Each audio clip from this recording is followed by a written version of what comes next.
Mark Gordon. Is this Mark John Gordon? Dunn. Is this another John Dunn presents? Mark, it's 2024. It could be. What do you think? I'm just trying to think when's the last time we had the last John Dunn presents. Could it have been a Le Hot Club or Voila or something like that way back when? I mean, when's the last time you did one of these, John?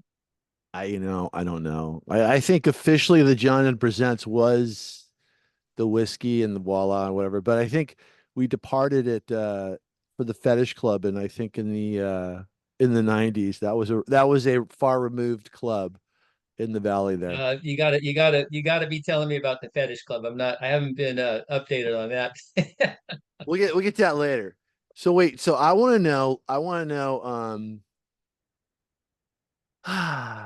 how long ago will we meet? Like when was like the first time you remember meeting me? Remember the earliest memory I have of you was okay, so I'm a couple years older than you. But wait. So Let's settle it for our friends that maybe forget where we grew up. Where were we in proximity to the United States? North Hollywood High School, and I grew up in Studio City. And you grew up where? What I know you guys were off of like North Vantage or Hollywood. We went something. North Hollywood first, and then right by Toluca Lake. Toluca Lake. Okay. All Mhm. right. And yeah, you were a couple years younger. I was probably a senior, had a car.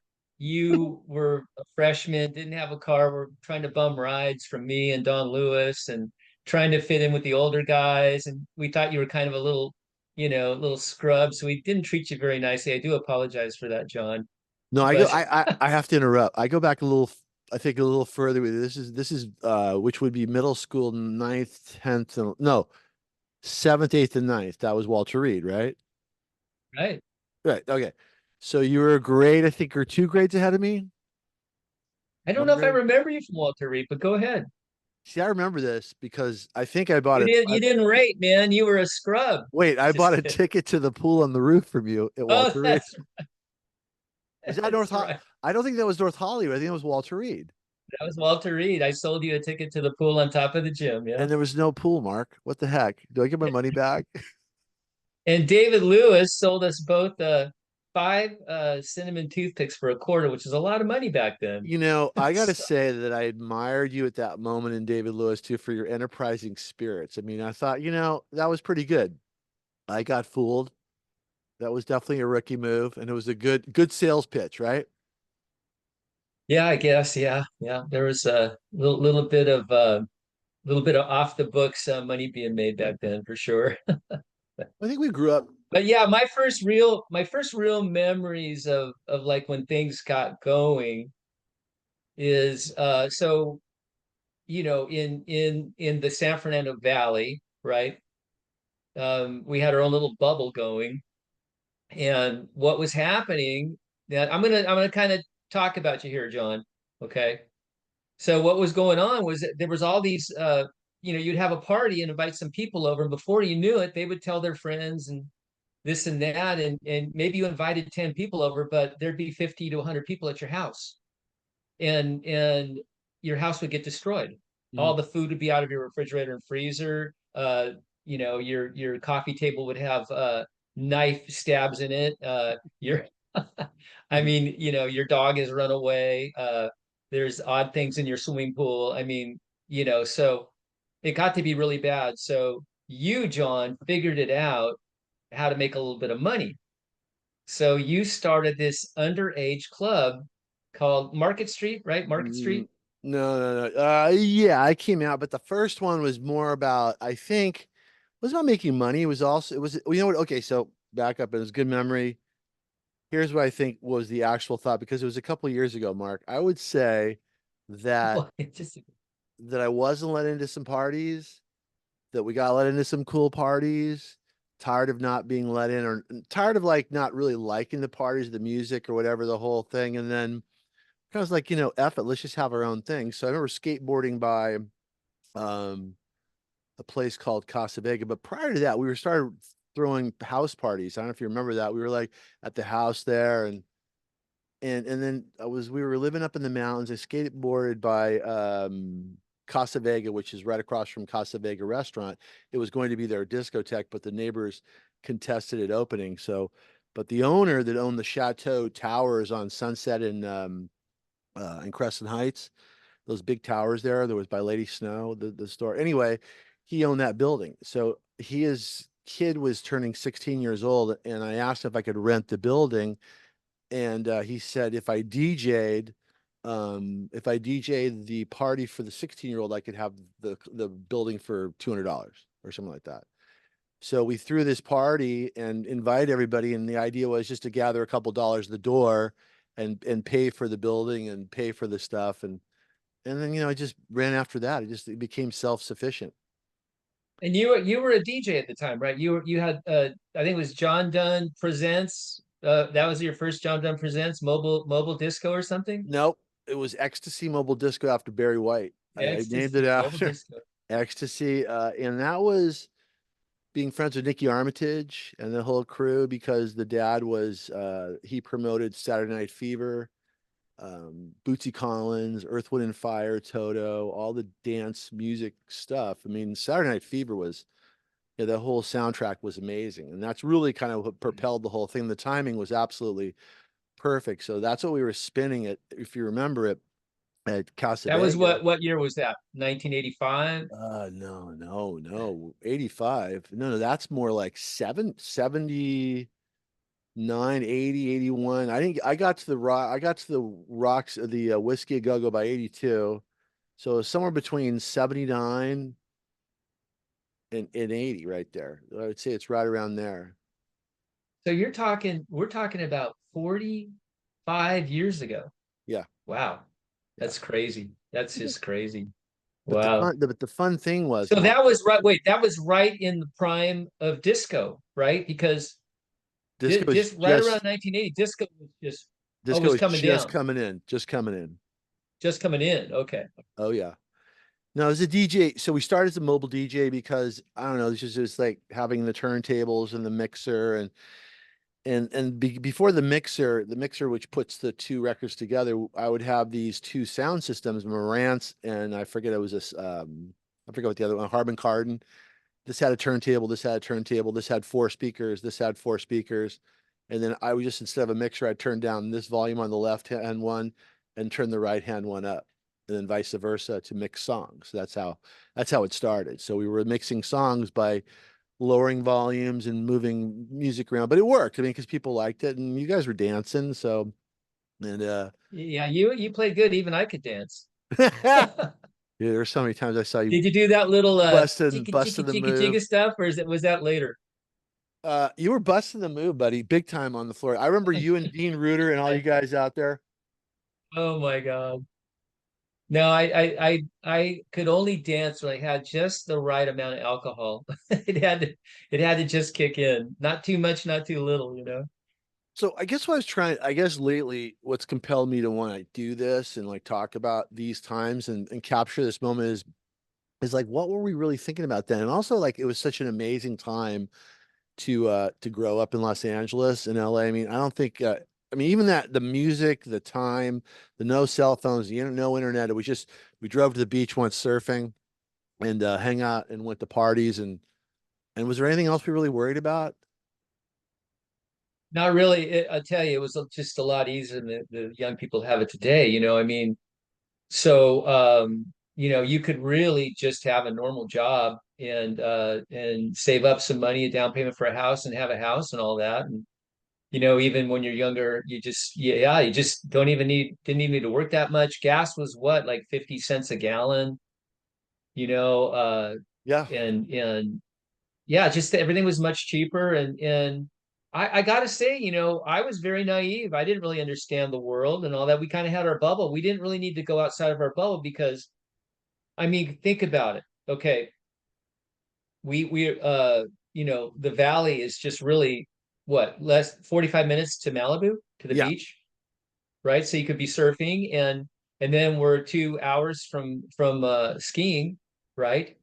And we had the whole party scene, everybody that lived at the beach, like all the Malibu people would come over to us to party, right? Because the valley's where the parties were, Yeah. right?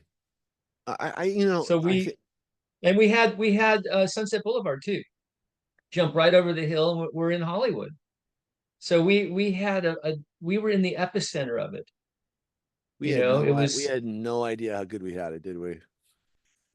I kind of was, yeah, I said, I think we got this pretty good here.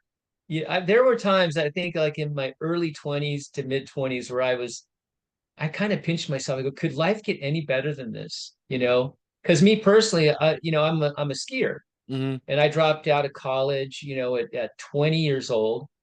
I had enough of it. 2 years was just enough. I just wanted to go skiing, so I moved with Bob Root and a friend of ours, and we just loaded up the cars one day and moved to Aspen.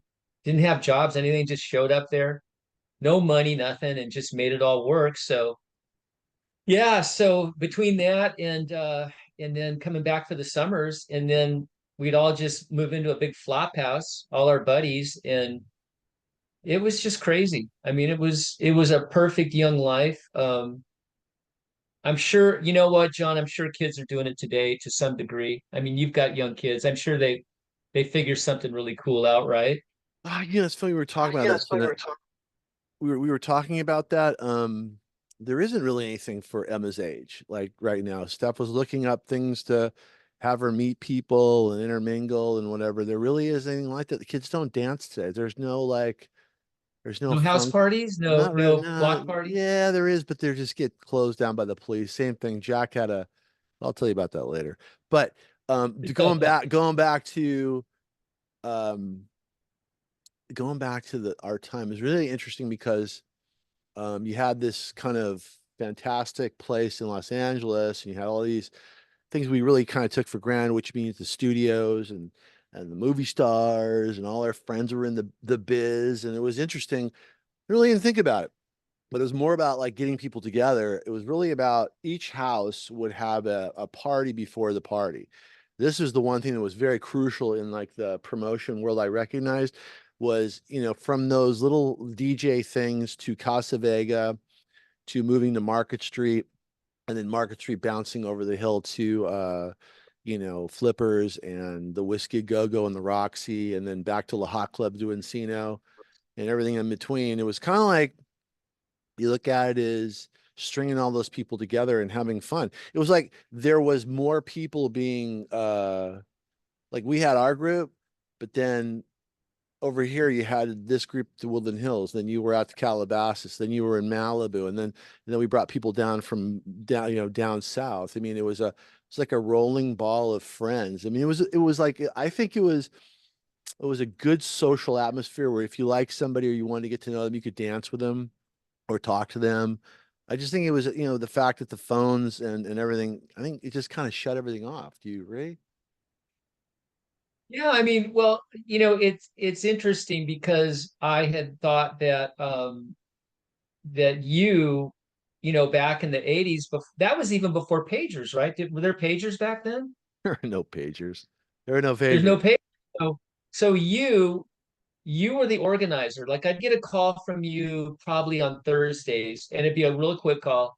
Hey, Mark, it's John, man. Listen, we expect to see you at this club, and come on in, man, and it's going to be great. Gotta go. And you'd hit that phone and you would just pump it out. You'd make a direct call. There was no spamming out email. You would actually make a direct call.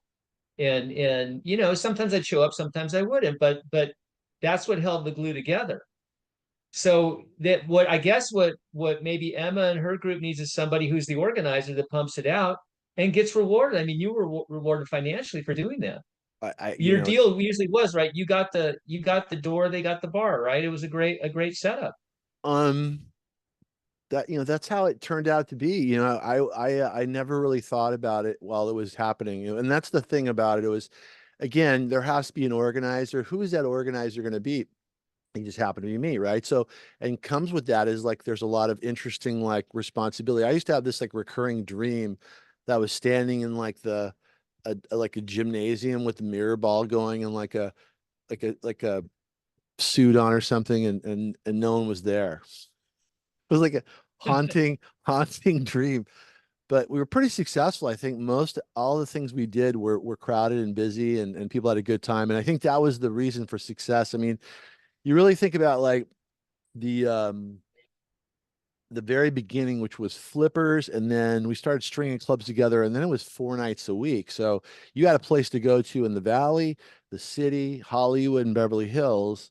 Um, Now wait, back up just a second. So this flippers thing was came out of nowhere, and it was a roller skating rink, and there would be like stars there. I remember like there what like Olivia Newton-John was skating there, and there was well, Madonna there and Cher and well, like Cher, some big, Cher hosted the Monday night there, so she had all her celebrity friends skating around the rink, and yeah, it was a yeah. very. It was owned by Denny Cordell, who owned Shelter Records, and the guy that owned the property was Barry Gordy, that from Motown Records. And so it was just Oh yeah, okay. this crazy, and it was on a entertainment license, an old entertainment license where they could serve alcohol and roller skate, which was wild. So those were fun parties. I But mean, that came up after a movie, right? Was there some kind of movie that it sort of spun after? the roller disco thing became big, I mean, I don't know. It just Cher brought it to the forefront. But it really wasn't about. I think what happened was the roller skating was fun, but then it got so busy you couldn't roller skate. And that's what happens. They had Right. bands like Black Flag playing there, and we had a band called Anthem, which is interesting that Joel and I did one night at Flippers, and that ended up being half of the band ended up being Red Hot Chili Peppers, and the other half ended up being They Might Be Giants. So there was a lot of really interesting people rolling through Flippers then. I remember Vinnie Van No Patten pun was there. intended. What's that? No pun Yeah, intended. Rolling through. rolling. Yeah, but Flippers was like, I think that was so 1979. There's a lot of crazy stuff going on. Lee Salmo was my I think it DJ. came out. I think Flippers got popular after what was the thing with Olivia Newton-John and John Travolta? Summer Nights and all that. What was that? That was Grease. what was that movie? Grease. Grease. Yeah, Yep. it was kind of. It seemed like around that time, and then it was really weird because back then things would flip so fast, and I remember that that thing with John Travolta where he played a cowboy and rode the bucking Yeah. bronco thing. Urban All of a sudden, Cowboy. all these bars had a urban cowboy. All these bars had a bucking bronco. Then remember that it would flip so fast just upon like some hit movie. Yeah, Osco's Disco had the bucking bull. And the Calabasas, the cantina had it too. Oh yeah, and they also had I think that Osco's might have had the most interesting mud wrestling. They would mud wrestle in the middle of the dance floor. It was pretty wild. Yeah.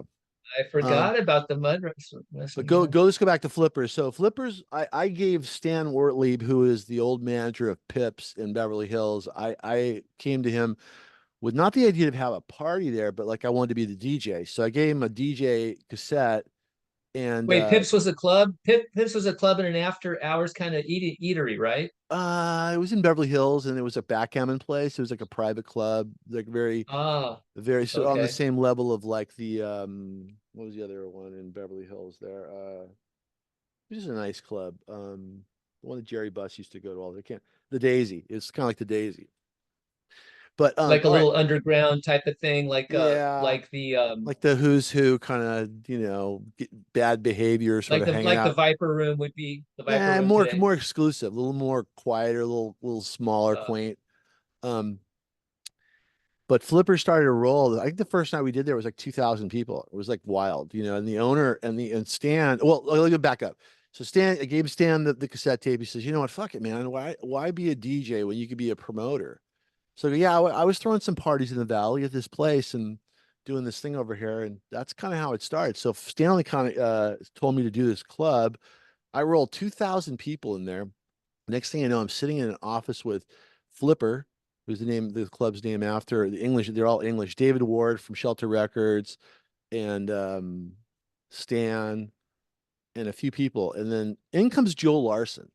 Now Joel Larson's like out of nowhere. Actually, I will leave the office. I get outside, he puts his arm around me, and I remember this vaguely. Remember, he said, "Those guys are going to try and steal from you, and the only way to protect you." I built the sound system here. The big hanging. I don't know if you remember the big hanging sound system. That was a great system in Flippers. Him and Richard Rolke from I LA. do, yeah. They built this great sound system. So he goes, "I know this place. I know these people." So, and for whatever reason, I go, "Okay." And so he goes, "I'm going to navigate this deal for you." And so we go in the office and we cut a deal, and he and I ended up being partners. And the rest after that was history because, on our night, Avalon Attractions did John Mellencamp and they did Prince and it was pretty wild. I mean, there was like full staging. It was for a roller rink, they made it very multi-purpose. And for our clubs, we branched after that. So Joel said, I know people at the Whiskey a Go Go, and I know Mario and the guys, and let's go talk to them. So we finally did go talk to them, but I think I'm trying to think if it was before, I guess in sequence, I'm trying to figure out it was Flippers, Voila, or was it Flippers, the Whiskey, and then Voila, right? They were all running concurrent at one time. So each night you can go to the Whiskey, or one night you can go to Voila or La Hot Club, which was kind of funny. Whatever happened, what happened to Flippers? Did the fad just kind of died out? Nah, they just kind of, I think the neighbors kind of ran them out. They were running on some sort of family entertainment permit. They broke so many rules over so many years. And I think the timing was just all those guys wanted to get out. So they left. Like it ran its I course. think I went to one of the events there, and I came in. It was a whole different crowd. It was like more of like this rough urban crowd. I think the ruffians pushed out the kind of Hollywood types. Did Well, you get that feeling? there were no, they were like people drunk on skates. I mean, that was like kind of a wild, I mean, it was like a wild place if you think about that. I think Mhm. Henry Rollins from Black Flag was so pissed that people were roller skating that he threw rocks on the skating rink and made people stop skating when they He's an played. angry man, huh? Oh my gosh. Henry Rollins. Oh my God. Yeah, that's funny. So then so you went from kind of teen entertainment, right? And then we got older, everybody got older, so you moved into more, more just young adult kind of okay, so Le Hot Club was probably your biggest success, right? So back up As for one far as a second. consistent, because that went on for years. Right. And to your point about teen and whatever, I was doing it because it was our age. I was throwing functions that Yeah, we could go to. So and that was the weird thing was uh it was great. yeah, and the La Club, okay, so La Club ended up being hmm, we're skipping around, but so La Club was out of me wanting to do something in the valley that I was always told it was very difficult to do because people from the valley would generally go to the city and most people from the city would never come to the valley. That was sort of the written rule at that time. It's changed now, but at that time, La Club was owned by Hamburger Hamlet and a guy named Mark Stagner. He was a manager, and he basically went in and really stood up for me and said, "Hey, this guy wants to do a function here, and you should let him do it. He wants to do some new wave music. He wants to do it on a Monday night." And Harry Lewis was this very straight corporate Hamburger Hamlet executive. Um, and I said at the time, I think I wanted $300 for the function and $300 for printing or something. And I remember him sitting back in his chair and saying to me, "Kid, I'm going to give you nothing. I'm going to give you nothing, and you're going to figure out how to make money on this night." Now, remember, Monday night in the Valley, we were going against the Red Onion. The Red Onion would throw this, they would spend all this money on free food, and it was a Monday night football fest and shots and everything. So I'm going against the Red Onion, which is in Woodland Hills. And then you had Right. Monday night, which was like a freaky night anyway. So I was like, how are you going to do that? So, but before the night even went down, I went everywhere to promote this thing. I went to Hef's. I went to all the big parties. I had girls with me passing out flyers. We passed out thousands of flyers, but I really didn't know how well it was going to do because it was a Monday night. And the deal was I had to create my own income. So 2 weeks before the Monday night, this is a true story, Harry Lewis calls me into his office in Beverly Hills. It's like the kind of office you walk into the building and he'd buzz you through his door. And he's sitting behind this big mahogany desk. And And Harry Lewis was two again. Sorry. he's the owner of La Club and Hamburger Hamlet. So him and his wife, Marilyn, and it's a pretty famous story of restaurateurs in LA. But Marilyn and Harry He Lewis owns own, all the Hamburger Hamlets. yeah, he owned all of them with his wife. So Wow. they Wow. ended up owning this little place, which was originally Hamburger Hamlet, but they turned to La Club, and it sort of reached its, it peaked during disco, and then kind of, they couldn't figure out what to do with it, couldn't monetize it. So new wave music was like my solution, new wave, or and at the time I bought a bunch of spots on K Rock, and I became friends with a guy named Dick Shepard, and he was a DJ out of North Hollywood, and he used to do mobile disco, and he also was working at a little station in Long Beach called KNAC. So KNAC was a hard rock station, and I used to sell them Sirwin Vega speakers, and do a lot of business with these guys. It was fun stuff. So anyway, uh, I want to buy some radio time on K Rock because it's like the sort of upcoming station. It's also the music we want to play for La Club. We're 2 weeks out. Figure it's a good time to buy spots. So I go in there and I meet Rick Carroll, who's the program director, and I have like, of course, a big bag of. I think I had like probably like an 8 ball of cocaine and the typical bargaining tools when you're making deals. I figured that was what you do, right? So I went in there. That's what you. Right. And so sure enough, it And was. this is, excuse me, John, let me just interrupt a second. So when you say new wave, I'm picturing like Oingo Boingo, Yes. these kind of bands, right? No, it was big, These big. It was very far out then. It was like Boingo like who are Boingo, the bands? Just out of curiosity. Adamant, Lena Yeah. Lovitch, the Go-Go's. That's, again, that's pop music now, but at the time it was new wave music, right? So Right. I guess the police would be thrown in there, right? yes, Human League, B-52s, that's all. Oh yeah. Yeah, yeah. So he calls me in the office and he says, John, I've been reading about this new wave music, which he mistaken it to be punk, right? Because he thought the new wave was punk. He goes, I don't want my restaurant destroyed. I go, Mr. Lewis, he said, I promise you, nothing's going to happen here to the restaurant. He goes, all right, well, there better not be. Now, remember, this is for free. I'm doing this for free. He's not paying me. I have to figure this out on a Monday night. And I'm like, okay. And we've invited all these people. And I think it was, I can't remember, but how it came to me was girls should always be in for free and guys need to pay. Right. So, but I had a huge guest list and it was only so big. Remember, the first La Club was very small. Right. So, um, I just want to make enough money to pay for the doorman, the DJ, because I think it was Ricky Rackman was my DJ, or it was David Reese. Either David Reese or Ricky Rackman. And we started off, and the first night was you couldn't even get in the door. It was like a line down the road. I mean, and it stayed busy all night. And for whatever reason, the following Monday was just as busy, and the following Monday was just as busy. And it didn't matter if it was the Academy Awards; it was still busy there. And this went on for I think 8 years. 8 years, It and was all girls. There it were was so all many girls there. And they all had this big teased hair. We have a photo. I got to dig it up. It's just a line of these girls with the teased hair. yeah. It, it was so classic, so 80s.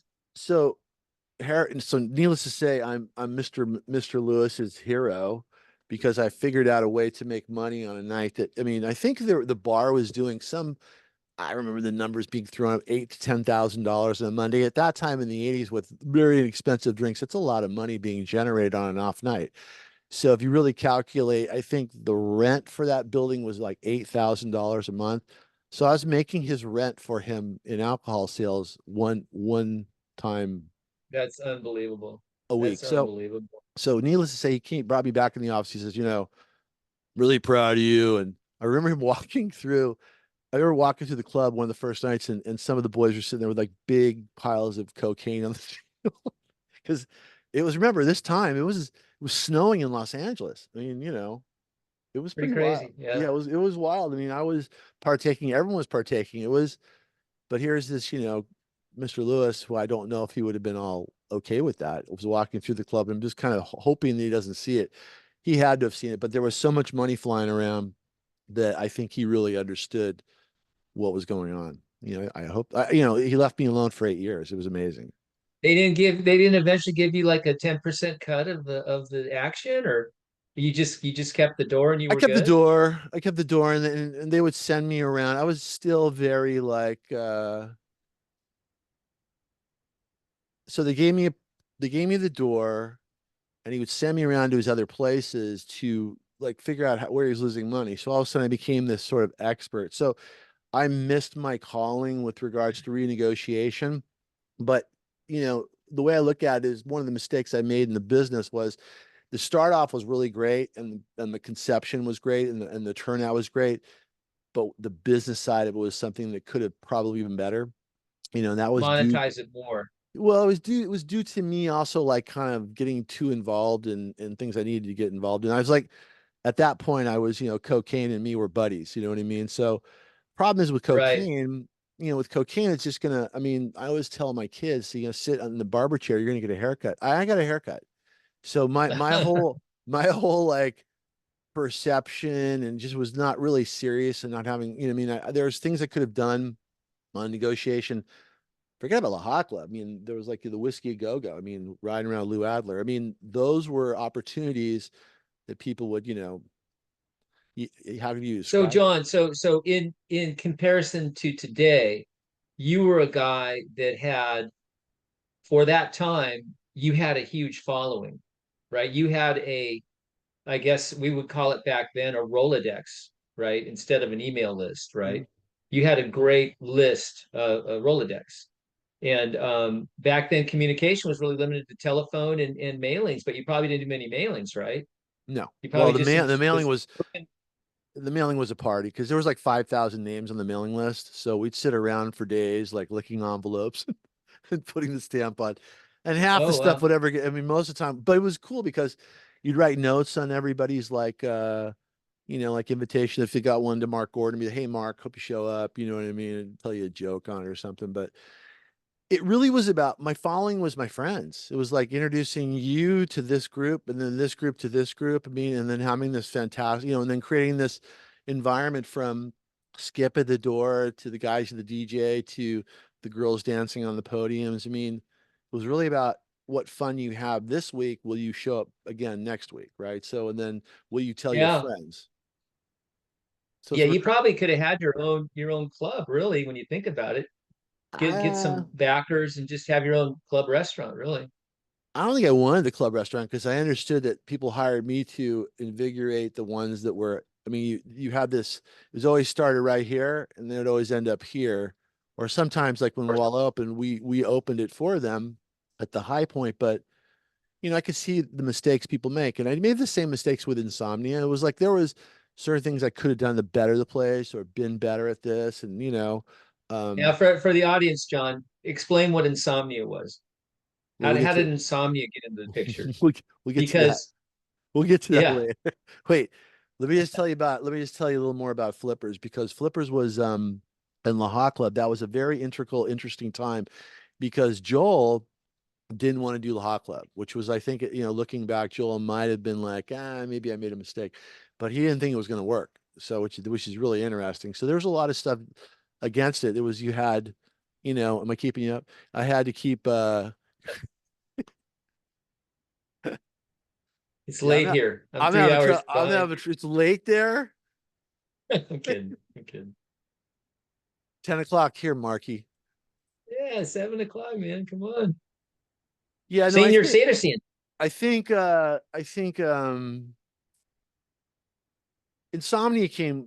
Insomnia was kind of the last one of the nightlife, and that was a really cool one because I kind of exploded in 1986, and I think we moved the clubs around.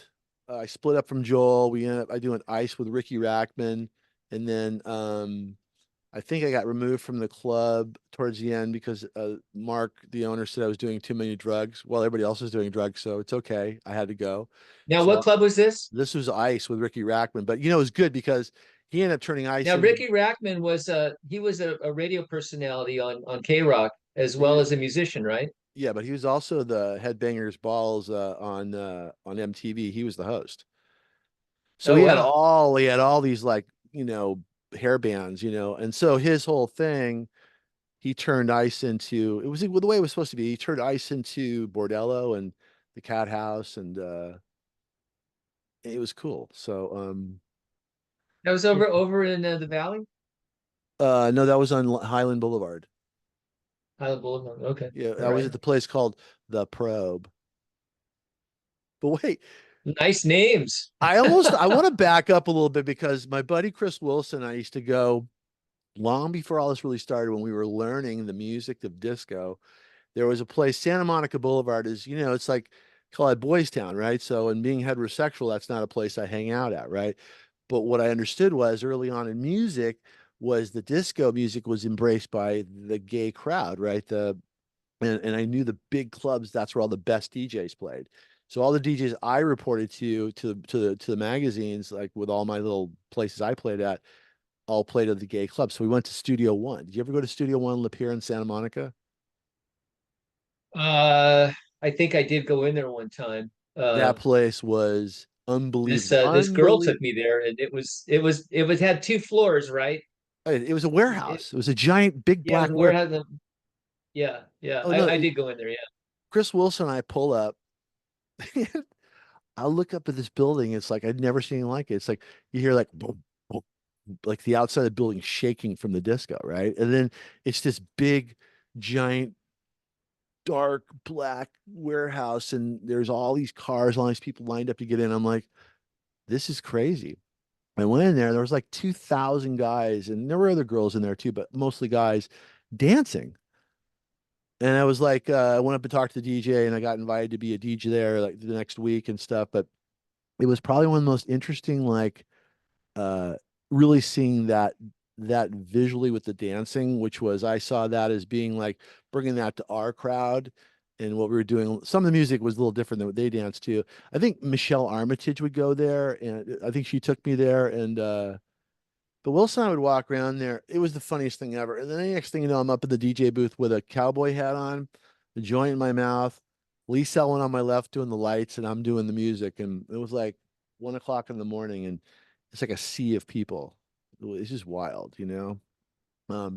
But I kind of miss that. I think going back to Was Insomnia, there ever any a big scene like that in the hetero world? Like any club that could match that kind of vibe, that sure. Oh, huge Vertigo. crowd? Well, Vertigo. the gay crowd when they dance, from the chemical smell to just the mannerisms and the intensity of dance. I mean, I don't know. I had never really seen anything like it. I've been to maybe a rave, maybe has that same kind of energy, but the guys were going for it. I mean, they loved to dance and they were enjoying themselves, and you know, it was an eye-opening experience. And I had much respect by those guys. They never got hassled. He was a flaming heterosexual, and and they left me alone, which is really cool. So, but I learned so much from the music and seeing what was going on there. Wilson and I's minds were blown. Again, it was one of those things where we stepped out of our comfort zone to see this whole thing, and I'm kind of glad we did because it was so mind blowing. Where was Club Vertigo? Vertigo was downtown. That was the Mayan. That was Yeah, the Myron's Ballroom, and right, right. Yeah. so Vertigo. The true story on Vertigo when we were around the Whiskey a Go Go, and from '82. Mario and the Colachis brothers came over to talk to Joel and I about doing a club there called Vertigo. You, you know what I said? No. And then they went down to Myron's Ballroom, and the rest is history. But it was kind of like we were doing our thing, and it was. I don't think it would have worked because they were way too big. They need their own place. So it worked out Right. perfectly. And we joked about that before at the end when I told them, like, I think the Colachis brothers used to give me a lot of hard time about that. But yeah, Vertigo is a big club. Um, but you skipped right to Insomnia. Insomnia was kind of like after it all settled. I was sober. I stopped everything. And for those who don't know, I've been sober could be 36 years this year. So 1989, Wow. I was definitely Wow. careening. The plane was going down, down, down, down. But I mean, there's there was a lot to be learned.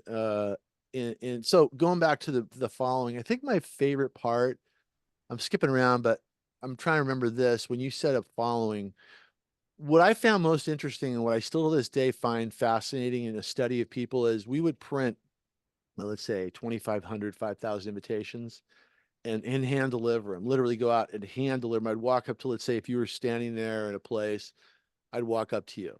Or if you were standing over there, or a bunch of girls standing over there at a club or a party or the Beverly Center or Hard Rock or at Cramps or wherever it was, or the Hafner's Mansion, I'd walk up to you and I'd go, hey. So that's how we got the crowd. And then, I was lucky to have handsome friends like yourself and, and the girls liked it and you liked it and you told your friends and that's kind of how it went. But, the part of walking up to all those girls and all those people really showed me kind of, we all suffer from the same thing. Everybody's a little bit, what's the word? I can't think of the word. We're you're critical of yourself. You're not really, you portray this big thing, but yet inside you're insecure. Insecure is the word. So, and what's interesting about those insecurities, I was insecure too. So to wait in a conversation to walk up and catch that first wave of, which is never a good vibe, but then wait for it, then it starts. It was interesting. And each one, it was a measure of, it was really hard the first like 100 times walking up to people. But after a while, it was like, man, I'm gonna talk to you. Unless you just hate me, I won't talk to you. But we had a good track record. I think over the years, traveling Yeah. all these different places, you mix the right people with a dynamite crowd that went on for years, It's very lucky. Well, in looking at it in today's world, right? It's the power of the network is so important right now. Okay. So I remember, when Amazon.com first got going, they were losing money. They didn't start making money just until just a few years ago. Mhm. And they said, look we're spending all our money to get customers because they return, right? So they're building their list, they're building their customer base. And that's what they focused on for many, many years. And they understood the power of that network. And then what they did, they had a big list, right? Big list, big customer list. They parlayed that from selling books to selling every gosh darn thing else. And then they have their own movie studio now, their own network, movie, channel, really gigantic. um Prime is probably rivaling Netflix. I don't know what the numbers are, but it's up there, right? So you had this list of 5,000 people, right? Was that about the tops at the time? Yeah, it's like Pretty good. 5,000. Yeah, it was a lot of people. I mean, yeah. Yeah, you had to kind of pump it out and a lot of phone calls and all that. And so, but you were able to have that following as people got older, they wanted different things, whatever dropped off, you replenish it. But you moved a lot of those people into the coffee house, right? Insomnia was a coffee house, no alcohol, no disco, right? None of that. It was just coffee and everybody kind of socializing, right? And didn't you have like some poetry readings or something there once in a while, or things, little events like that? And then, but that you were able to parlay that into that, right? Yes. So Insomnia was the end of the 80s. Insomnia was the closing down of all the, I mean, I looked at it as I shut down and stopped using drugs and alcohol. So as me, it was like I had this good 12, 13-year run of all these clubs and promoting this kind of crazy lifestyle that I ended up changing in 1989 and then shortly thereafter raised the money to build Insomnia and have it this place where it was a safe place, but it was super cool and hip. So I had Eric was my architect and he was amazing. Eric Hayden, he put up with me. We were over budget twice the money. But let me back up. So Insomnia was supposed to be at that location because at that location where we built it, it was originally a retail store, but prior to that, it was a restaurant. So on Ventura Boulevard, they have these crazy parking rules, and when you change use, there's the rules of the permitting process. So I somehow circumvented those rules because I really wanted this location.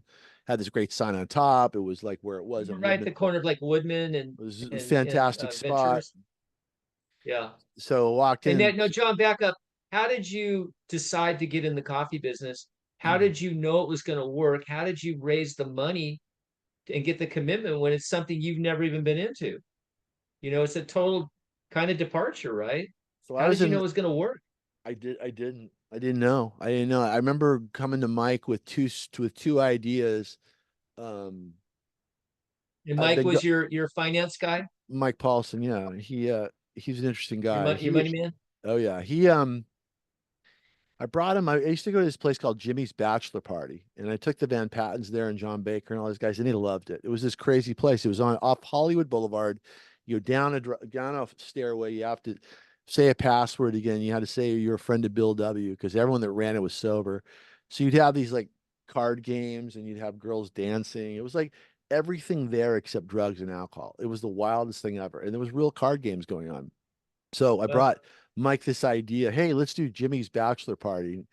I go, or I've got this other idea called Insomnia, and it's a coffee shop that I think you do really well because coffee seems to be like happening right now. That's where I'm heading with coffee because I stopped drinking. So Mike said, I'm interested in this coffee shop. Jimmy's bachelor party doesn't sound very good, and that's where it started.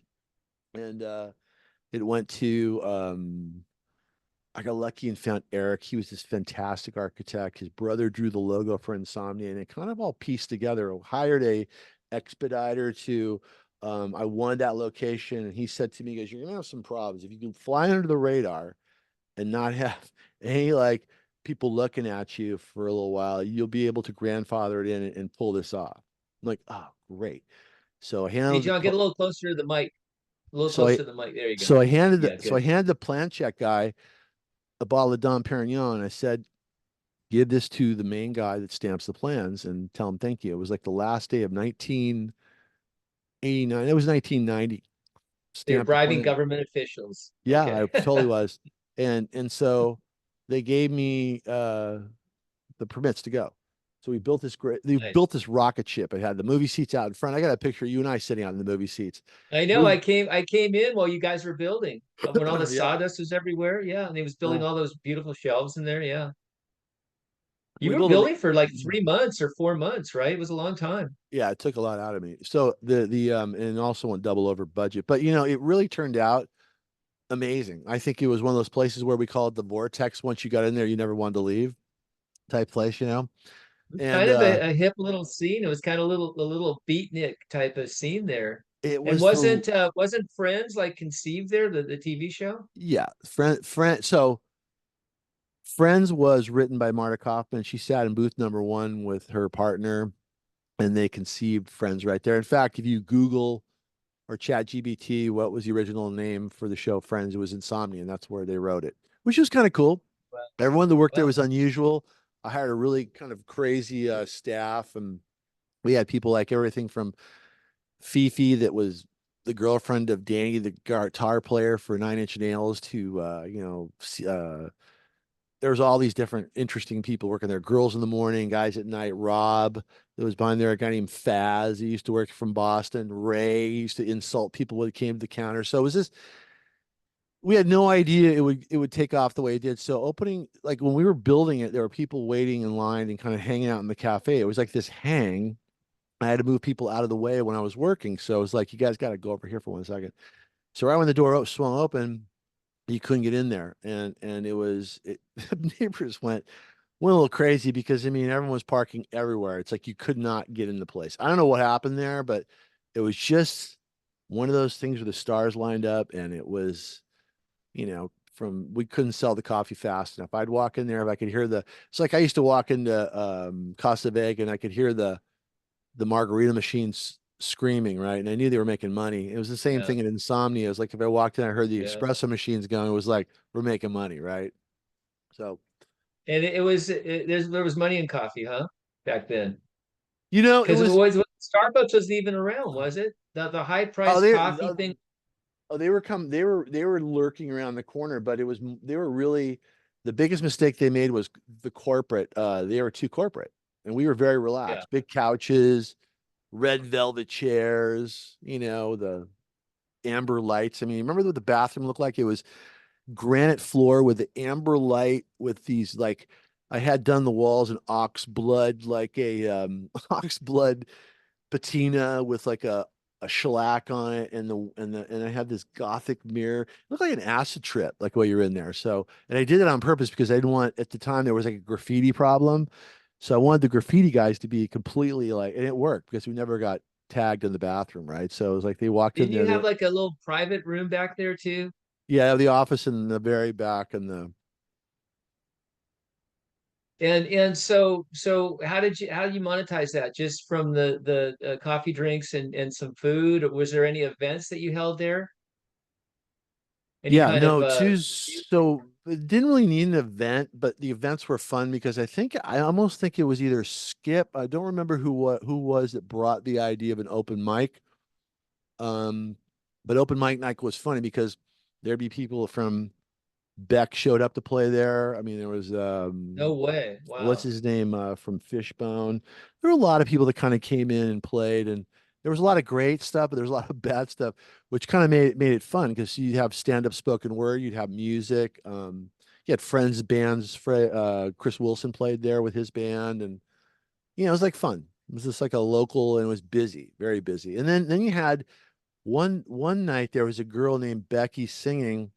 I look off in the corners like one of the guys from it was Mindy Espy and the people that were from MCA Records. And like I don't know if it was Irving Azoff or one of his main guys, but it was like they were scouting a singer in the coffee shop. It was like the first like real sort of thing happening in the coffee shop before Jewel was discovered.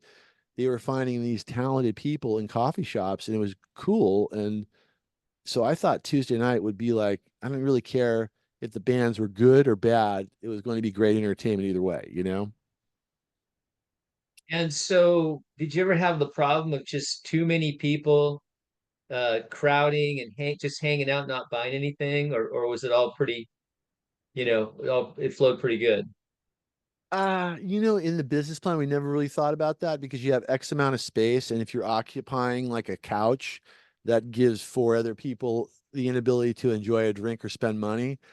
So it was a Yeah. balance act. It was definitely a balance act of relaxation and conversation. I didn't want to have a conversation like I want us to sit there.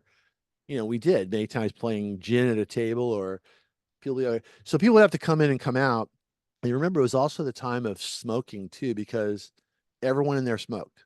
Everyone had a cigarette. I had a cigar going. So you had this, Oh, you could smoke inside the place? oh yeah. No Oh, I internet. forgot. Wait, wait. Let's recap. No internet, no cell phones, only cigarettes and lots of coffee. Oh my gosh. That was Wow. it. So the demise of Insomnia was because the neighbors got sick of all the people coming. It wasn't because it wasn't successful, right? It wasn't because it died out. The neighbors didn't they take you to court or something? We were being dressed. So okay, so the when we first opened, we caused that disturbance. I mean, uh Rick Dees, remember Rick Dees in the morning? Sure. Okay. Yeah.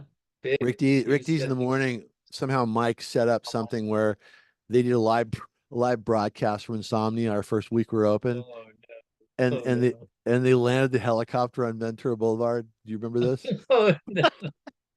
So Oh my, it was like oh my it was like, hey, welcome to the neighborhood, everybody. God.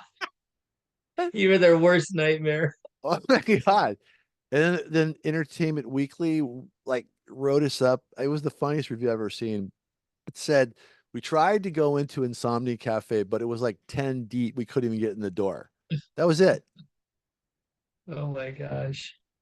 Oh So, my but gosh. yeah, no, so it was crowded. It was the problem is everyone, even though you're drinking coffee, it's still late at night, your voices carry, the neighbors were highly intensified. And what I realized, I learned a great civics lesson because it didn't matter how successful my business was or how many people we reached or what radio stations or what TV shows. The voters are the residents. I'm not the voter. And I learned that in court because Zev Yaroslawski, who's the third district council person who was really, he was a government man. He came after me with guns ablazing. And Oh man. I remember telling one of the neighbors I didn't help the cause. He was one of the main builders, an old guy, and he was kind of being nice, but I'd spent 3 months. We were double over budget. I was tired because we spent all our time in the cafe trying to build it. And he walked up behind me and he goes, I'm also newly sober. He walks up behind me and he goes, "Hey, you're John, right?" I go, "I am. Hey, how are you?" He goes, "Listen, I'm one of the neighbors here and I like what you've done here, but I'm gonna have to shut you. I'm gonna get you shut down." I was like, "Wait, what?" Jeez. He goes, "Well, you're breaking this law and this law, whatever." I go, "Man, I go, fuck you." I go, "Give it your best shot, motherfucker. Give it your best shot, motherfucker." Oh And I my walked God. away, and that was maybe the worst thing I could have said at that time because that guy did. He went after me. He drained us pretty good. I mean, no matter how much money you make, you're still going to get exhausted by the government. You know what I mean? They're gonna come after you. In court, it was a kangaroo court. Nobody listened to it. It was only the neighbors. And over time, it was kind of like I think the moment that became the writing on the wall was we were open from 9 a.m. to 3 a.m. on the weekdays and 9 a.m. to Oh 4 a.m. my on gosh. 9 a.m. to 4 a.m. on the weekends. And so that's Oh why, my gosh. so we get a wave of people in the morning, a wave of people in the afternoon, and then like late night and then really late night. So that was, and I was kind of dug in this whole idea and I didn't really want to, excuse me, negotiate. But the, the judge said, "Hey, your only option is we're getting you for a public nuisance. So you have to close at midnight on the weekends and 11 o'clock on the weekdays." I'm like, "Excuse me?" And that was it. They didn't take it away from me. But they reduced my hours to like nothing. But what's interesting about it was knowing what I know now is that was a fix to my corporation because other businesses moved in there and stayed open late. And I discovered later that was like, had I known like what I know now, I would have like dissolved that corporation, started another one, and just gone under the, it didn't matter. Those rules, they had to take me to court again. That court took a year or two. But either way, it was like exhausting. They had me, and again, going back to doing it right, they got me on the bottle of champagne because it was notice to comply. So the notice to comply is like to provide more parking. So they couldn't get me on that. So they got me on public nuisance, which was What's the bottle of champagne? in the very beginning, I bribed I wouldn't really consider it a bribe. I consider it a what's it called a gift of a thank you for stamping my plans when they weren't supposed to Oh, be. they got you on that. Oh my. Oh, that's called, yeah, that's when when you're doing The guy something and reported that? The guy reported you no, for they look back on it. It was history. So if you look back on the guy, the builder was the one that did this because if you look on its use, the use was retail when I took over. But prior to that, in the 50s, I looked it up. It was a restaurant, but that's a long time ago. So as things change and as the uses change, the use became retail. And so with retail, you're only allocated so many parking spots. You can do this because retail is only going to be this busy, right? So there's only going to be a few people walking in. In a restaurant right. circumstance, you have a whole other set of things with handicap and with X amount of parking, handicap spots, the whole thing. So we went by that. So, but the city couldn't really get the notice to comply. They thought it'd be more compelling to come after me for a which I thought was funny as a public nuisance. So I was a public nuisance, and they snuffed out my hours, Um, which was kind of sad because but it's the way it did that was really supposed. hurt the business? Oh Was yeah, no, I that had really took it? yeah, it took its toll. But there was some crazy stuff that happened there. I'll tell you the most interesting thing that happened was over like the course of time, there was a problem with like vandals on Ventura Boulevard, like throwing stuff through windows. I mean, like, it's like, are you kidding me? So that I had those two big glass windows on both sides. They were really expensive to fix, right? So they kept busting them out and I kept fixing them. And then once I put like some wood up on it and I said, I'm not gonna fix this anymore. It's like after time again. So Guy, my friend Guy, um, in the club who was always kind of around there, and I said, "Hey, Guy, I remember you telling me that you're into the, witchcraft or whatever." So he goes, "My mom's a witch in France." And I go, "Okay." So he goes, "Here, give me some money and I'm gonna go to the Bodhi tree and I'm gonna get you some things. I think you have something going on here with your building." And I'm like, at this moment, I'm like, okay. So I hand him There some was a curse on the building, or what? so I hand him some money and Guy goes and then he comes back the next day and he gets this really cool smelling sort of elixir and he has the white candles for purification and the charcoal and the little like silver tray to hold it. And we started my office in the very back with and We started my office in the very back, and he goes, "Okay, I'm going to purify you, and then I want you to purify this room, and we're going to go walk down to which was the back door. It had a trash can, one of those big industrial trash cans with the big plastic lids on them, and you're going to do the door all around the door jamb. We get to the door jamb, and the charcoal's burning, and it's kind of like just getting dark outside, and Guy and I are standing there, and it's like it's open. There's people inside, like having coffee while I'm doing this, right? So, but the door's not open yet. So we're doing on the outside of the door. And when I do on the outside of the door, Mark, I'm not kidding.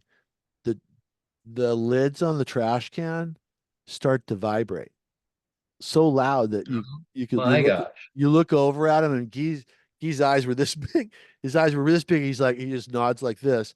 So we go inside and do the kitchen, do the bathroom, go down the hallway. I'm doing the whole main room, and I'm kind of waving to everybody that's in there. They're like laughing a little bit, but and then I put some money like on the in each corner of the room, and then I go out to the front and I do the whole perimeter out in front where I hadn't fixed the windows, and the windows were all boarded up, and so I come back in and I blow the candles out, go in the office. I said, "Gee, thank you so much." I go, "I hope it works, right?" And I go, "What do you think?" He goes, "I don't know, John, but that trash can was pretty wild." He goes, I think you have like somebody cast a spell on you here." I'm like, Yeah. "Okay."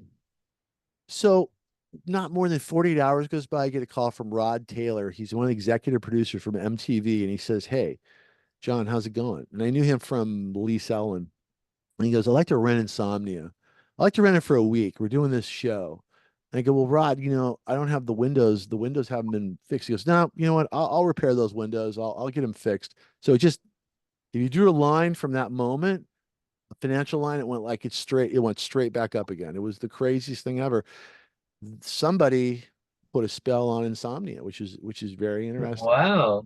And then Wow. Guy, So the revenues kept going up after you did that, even after the rental, right? The movie rental. So yeah, it was until they could reduce my hours. So when they reduced the hours, it really kind wow. of, in my mind, I didn't see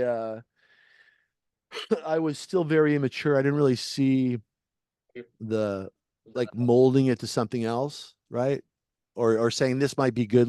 Let's transition. It was either all or nothing for me, and I got really stubborn. It was kind of like, fuck you, man. I want to be stable until 4 in the morning, and if I can't, I won't be in business. It'll take me out of business. But the truth reality is, we could have had a great morning business. We could have had a great, afternoon business, and maybe I would have got to bed You could early. have franchised the heck out of that thing. Well, there You was, could have you could have rivaled, Starbucks and Coffee Bean and Tea Leaf with your own flavor, right? The well, younger hip crowd, remember the Lloyd kind Eric of coffee house crowd, coffee house vibe. It was a great vibe. But you also had another Insomnia over on Beverly, right? Yeah, In over Beverly in that's like La Brea or something. yeah, that was Ajay Segal's place called Java. Him and Eric Stoltz opened that place, and then we bought it from them. And yeah, no, it was LA. But going back to your whole thing, do you remember Eric Coates? Do you remember the parties we had at the beach in Malibu? The big pajama parties out there on the beach. Anyway, Oh Lloyd yeah, Eric, he had over there in Carbon Cove or something. yeah, he was in I forget it's like you've got Colony, and then his place where he lives is where all the owners live. It's like the craziest thing. So it's like he had this fantastic house, but he why did I bring that up? I just lost my whole train of thought, Oh, Mark. you were trying to say like where you were going after Insomnia. You wanted all or nothing, and you were kind of going phasing out as Insomnia into something else, I guess. Yeah, I can't. No, this was to the point. I can't believe it just phased out. Sorry about that. Um, We talked Eric, about the Insomnia over in Beverly. yeah. So we have Up two now, and I come to Eric Coates, and I said, "Hey, buddy, let's just take over the coffee business."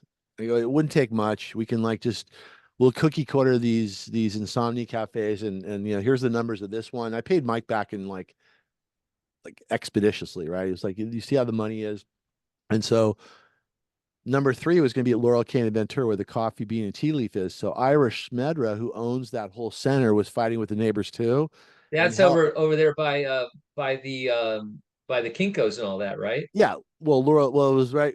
It was on the southeast corner where I The forget what bank. There's a bank there.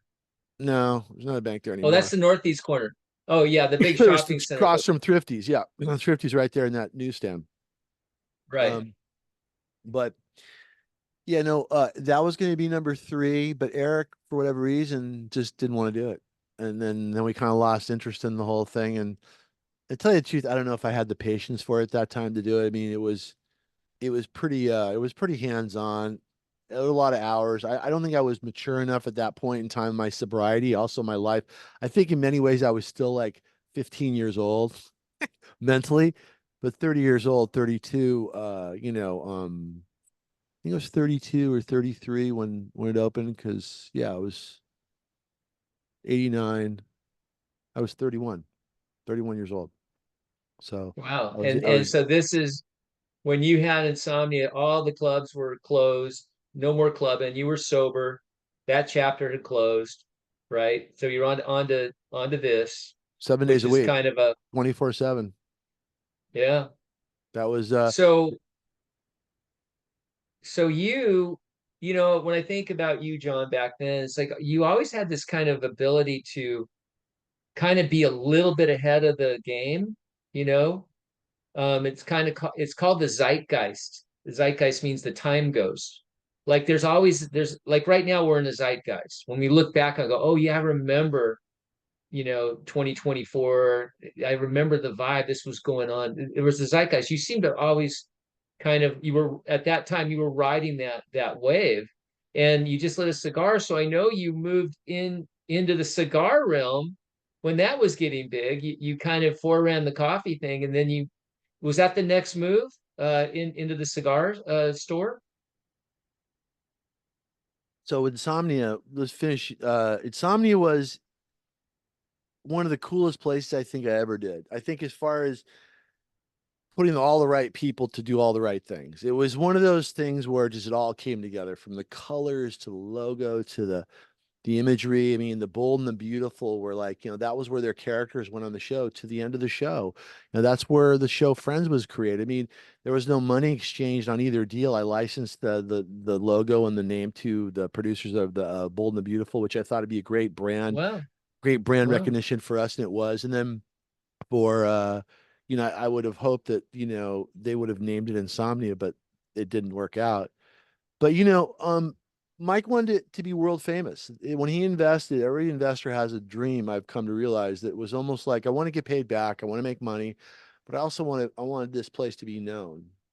So at one point, I think the Entertainment Weekly, which was that national magazine, wrote us up as the best place to be seen in the United States late at night. That was like No crazy. way.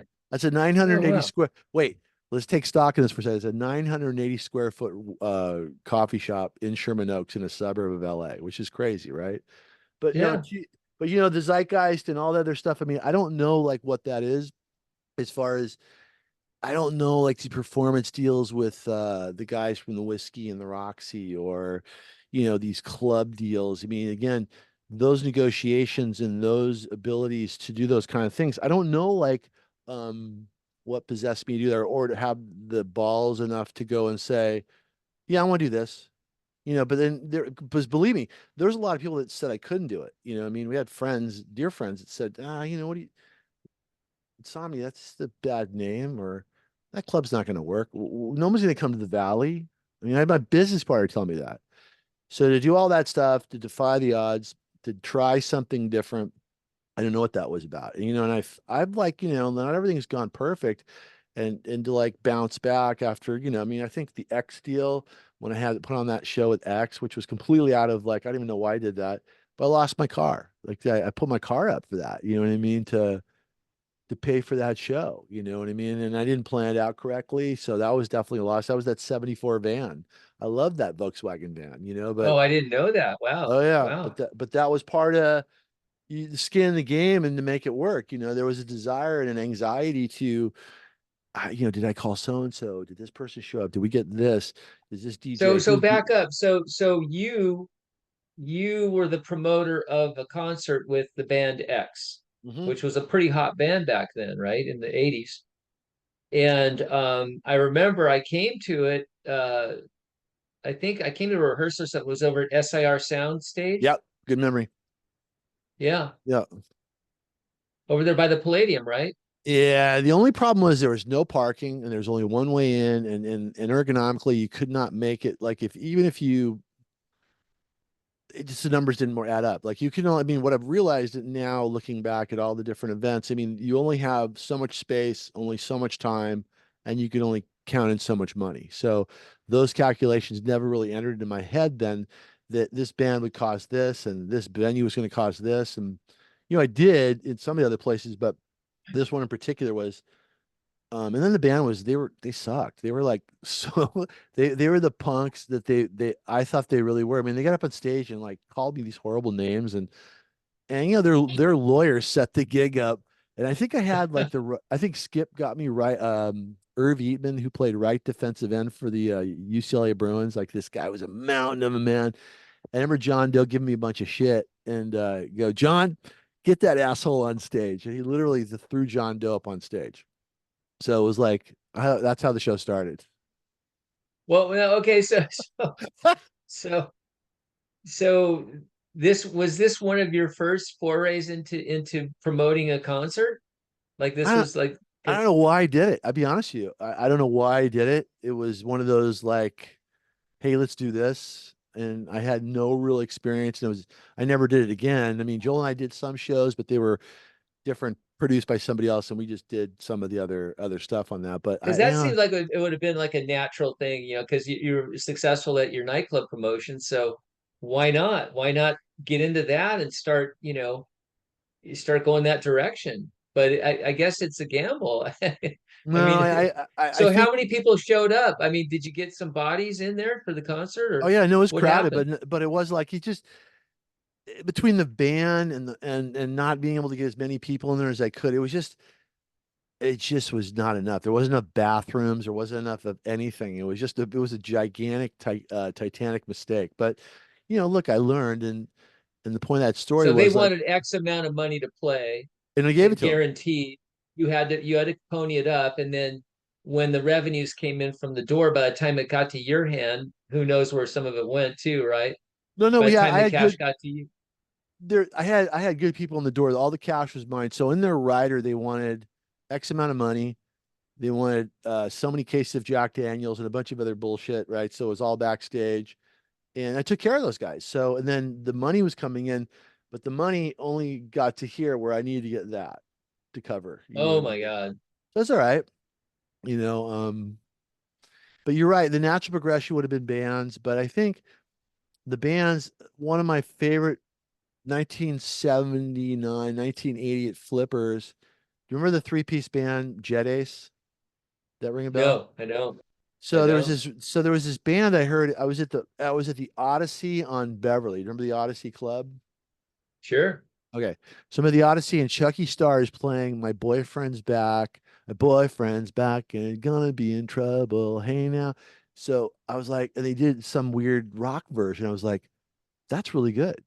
So I went up to the DJ, but I said, hey, Chucky, who's that you just played? He goes, oh, that's a band. They're in the Valley. They're called Jet Ace, and they're produced by Paul Sabu. I'm like, on MCA. I'm like, oh, okay. So I called Bendy, go, can you get me Paul Sabu on the phone? So I get Paul Sabu on the phone. He goes, yeah, if you want to go talk to him, they're in a cleaners. They rehearse in a cleaners in Van Nuys. And this girl was like a mini Joan Jett. She was amazing. And it was like they were good. And I remember like Flippers one night, they were going to go on stage and had played once before to a big crowd. And like this night was like, forget who else we had playing there, but it's like the normal 1,500 people at Flippers. There were a lot of people there. And Yeah. she's backstage, she's kind of looted out, and she goes to me, she goes, hey man, I want to know like why your name's on this flyer, why your name's on the invitation. I remember like I was dumbfounded because I really didn't like promoter and the whole thing. I didn't really kind of call myself a promoter. I knew I was a promoter, but my answer to her was like, if my name wasn't on this invite, there'd be nobody here, right? So more or less, we're producing the show, and hopefully that when they get to know you, and you're right. The more shows we would have had, the more we could have put different talent in different places. I think MCA signed Broken Homes by Stuart Love brought them to the Roxy on a night that I already had it crowded and they were set up to play and they brought the executives down. Charlie Sexton and those guys came down and they instantly signed the band. They thought all those people there were at that club were there to see that band, which is interesting. So, Oh, wow. Oh, so yeah, I wow. know you're right. Wow. There was a lot of stuff going on like that that could have, I could have, look, there were so many, but having myself with one wheel in the sand in like a, I think I had a pretty good cocaine habit going at this time, and my reality was different. I wasn't thinking clearly. I was thinking clearly enough to create the situation, but the next step was out of my realm of understanding. I think if I would have had my wife or somebody around me that really can like, you know, it, but again, it's the way it was supposed to happen. I mean, that was the great Right. reference. Yeah. And it was fun. That's a lot of energy coming your way too, handling all those people, all, those lists, promoting that stuff, and then all the, just all the stuff that comes with it, all the human interaction, all the phone calls, all the inevitable problems, I mean, yeah, there were multiple fights at some of your clubs. I remember some pretty bad brawls out at Market Street, as I can remember when we were just kids, So I'm Yeah, sure I'm that sure you had was to deal with a whole bunch of just extra crap too, right? we had a big security group. I had Perko and Phil and Big Frank and Greg. These were all like big tough guys they were so tough. I don't You'd have to really be drunk to want to fight these guys. So that was the idea of like having this great, and they worked with me for a decade. So during I figured it out after I left Market Street because at that level I was making different money and I could hire my own crew, you know what I mean? So, and that's what was cool. But you're right, there was a lot of stuff going on there that I pretty much like, again, I don't know, I was outside of myself because if you're negotiating these deals, I'm sitting up on the top of the Whiskey Go Go. Think about this. I'm sitting on top of the Whiskey Go with Joel Larson. I think I'm 21 or 2 at the time. Lou Adler, Elmer Valentine, Mario Maglinari, the three musketeers that ran the Whiskey, Roxy, and Rainbow that ran the strip that owned the lease on the Starwood. And Wow. I'm And you're negotiating. just I'm barely just this kid. 21. Wow. I'm a kid from the valley on Sunset Wow. Boulevard at one of the most iconic places in the world. And they're reopening the Whiskey Go Go, Wow. and they want Joel and I to run this place and bring our crowd in there and do it as a dance club. Like that's how they wanted Oh to my start God. off. That's how they wanted to start the Whiskey as a dance club. And if you remember, there was no live music, and so so we opened up with this thing, and it became like. But what's interesting about the negotiation was listening to those guys talk. It was the deal was if if we didn't make any money, these were performance deals. So more or less, they weren't paying us any money. We earned our money. So, and that's the way I looked at it. And to this day, I still like kind of wonder and scratch my head because going into the Whiskey Go Go, it costs money, just like that X venture that failed, right? So, understanding the economics, I knew X amount of money I needed to get first. And then they told me what money they needed second. And then everything else after that, they split. And then when there was a number at the bar, when it reached this, we got that, right? So now the numbers became sort of, they started working. And so I knew what our threat, so we were always here. Like, I mean, it was always busy, always crowded. So we controlled Friday and Saturday. And it was good until Joel and I started fighting. What'd you guys fight over? I was like getting tired of being loaded, man, and I just kind of like I told him I wanted to Oh, get, yeah. I get it. Yeah. I Yeah. told him, and that's when Ricky and that's when I gave him Friday night. Can you hear the rooster in the background? No, I can't. Shh. So what was it? Ricky Rackman and I leave the Whiskey, give Joel Friday, I keep Saturday, and go do ice. That's how that started. So ice went down into Highland Boulevard. It was super crowded. And talk about fights. That place was like a magnet for fights there. But it was, that was the one part I didn't like about the clubs. I mean, was the fighting and all the nonsense. But I tried to stay out of it and try to keep my guys, just throw people out that did that. But most of the time, everybody Yeah. had fun, though. I mean, if you're dancing and not looking for trouble, you stayed out of trouble for the most part. Yeah. Yeah. But there was I some remember time. this. I just thought of a funny story, John. I was at the hot club, and I had been drinking and dancing up a storm, and just, this is the 80s, and I'm all sweaty. And I quit drinking, around 11. I wasn't a big drinker, but you get a buzz and go dancing and all that. And yeah, I'd had a drink in a couple hours, and it's winding down. I get in my car and I'm going to drive home. And you had that big parking garage off to the side there. And I Mhm. remember pulling out of there and then making a ride onto Ventura Boulevard and then going down to, I guess it might have been Freeway. Hazeltine. What was it? Hazeltine or one of those.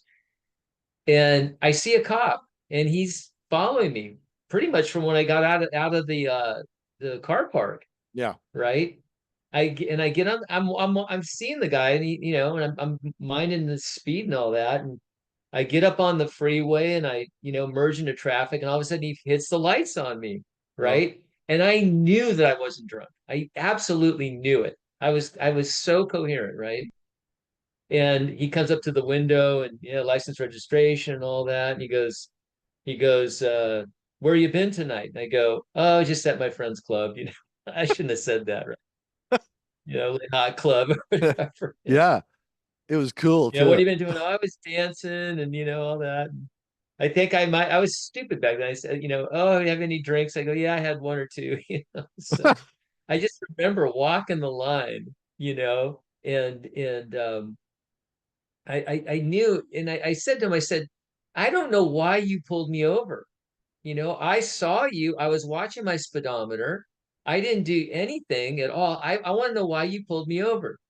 He goes, just keep your mouth shut and do this, and then let me go. But it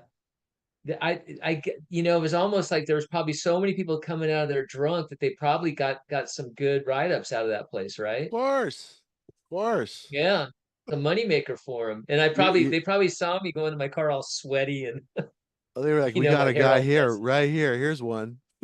Yeah, yeah, this is an easy pickings here. So, but I stood up to him because I knew I was okay, and yeah, he didn't want to let me go. Oh, you know what he did? He got in back of me and flashed these really bright lights on me too when I was driving to try and confuse me a little bit. So Hmm.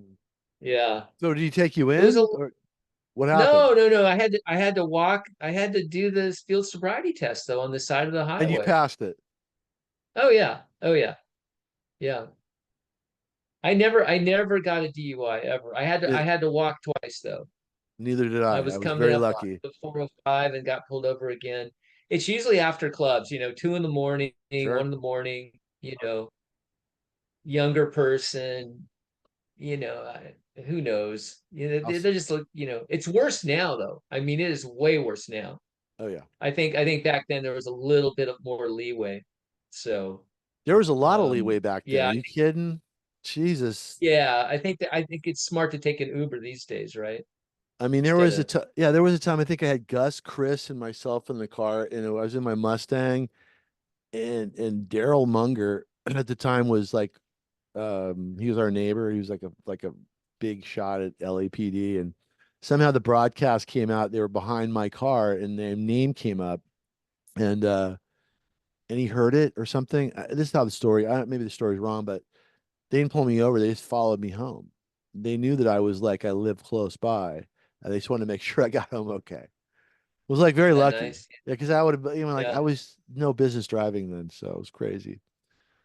But yeah, no, No, I think we all did some bad driving back then, maybe a little maybe behind the wheel when we shouldn't have been for sure.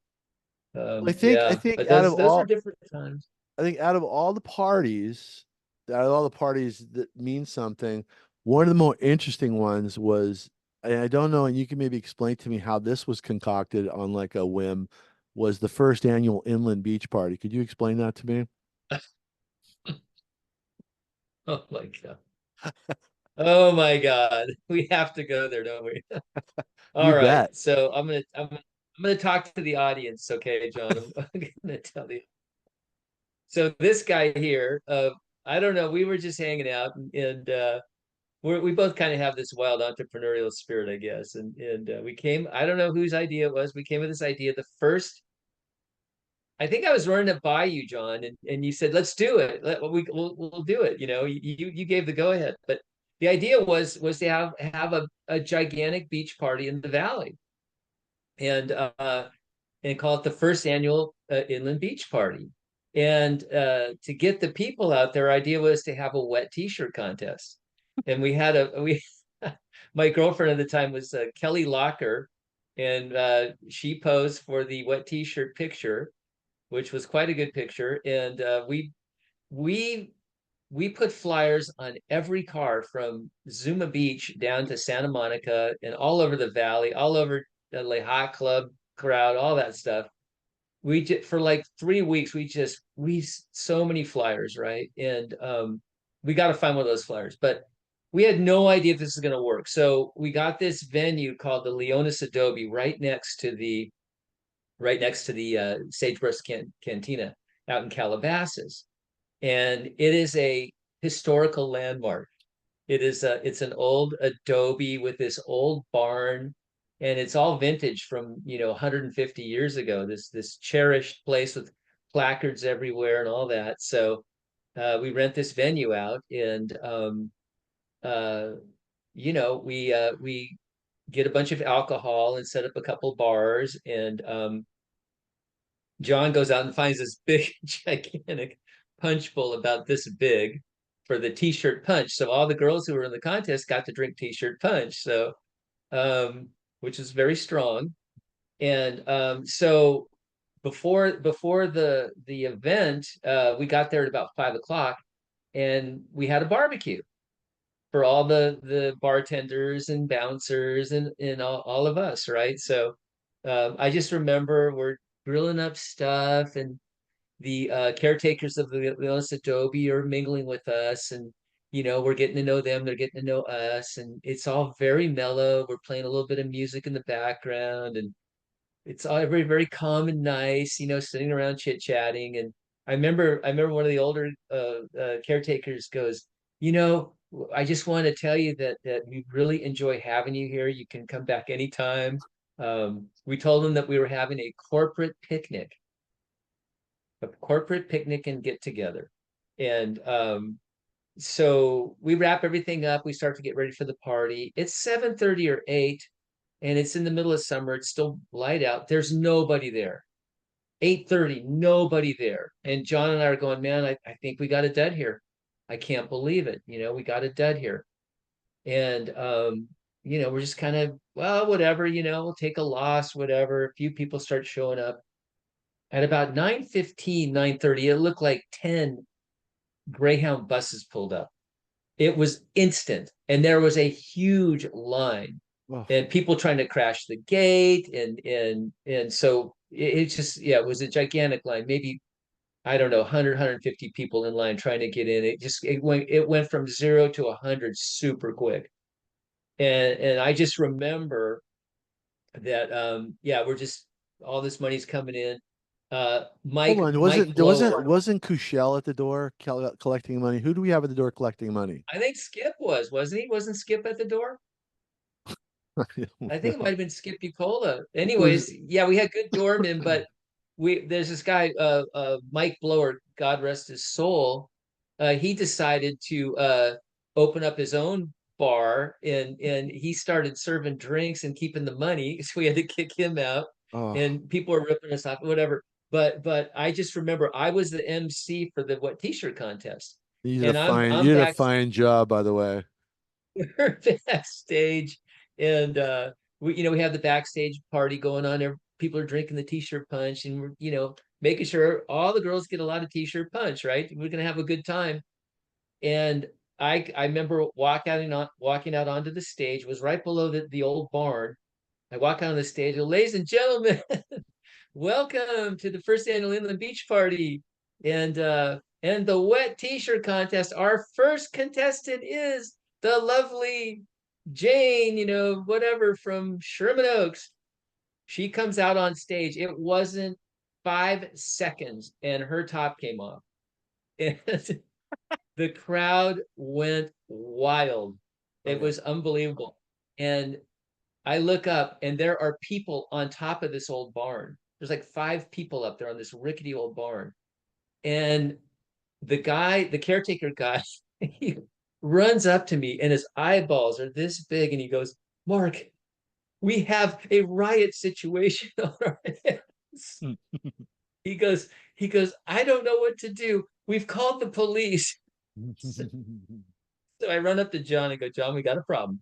He goes, what? I go, the police are coming. The riot squad is on their way. And John goes, okay, follow me. So I don't know how you knew how to do this, John, but you went up to the doorman, you got all the cash, you went to the bars, you grabbed all the cash boxes, right? And then you grab some other things, right? And you go, where's your car? I go, it's over here. And he goes, let's get out of here, right? so so I go, I couldn't find my keys. I didn't know where they were, and we didn't have time to look for them. So John looks in the back. I had a Toyota pickup truck. John looks in the back and there's a fire extinguisher back there. And you go stand back and you threw that thing through my back window. No, you locked And your then we keys in your car, remember? Your locked keys were the car. That's exactly right. Yeah. And you smashed that back window. We got in the car with Kelly and we got the heck out of there like it was like a movie. Yep. We're like driving through the crowd, people are scattering like that. We're just getting out of there. And we blew out of there, never looked back. I don't even know how the whole thing ended.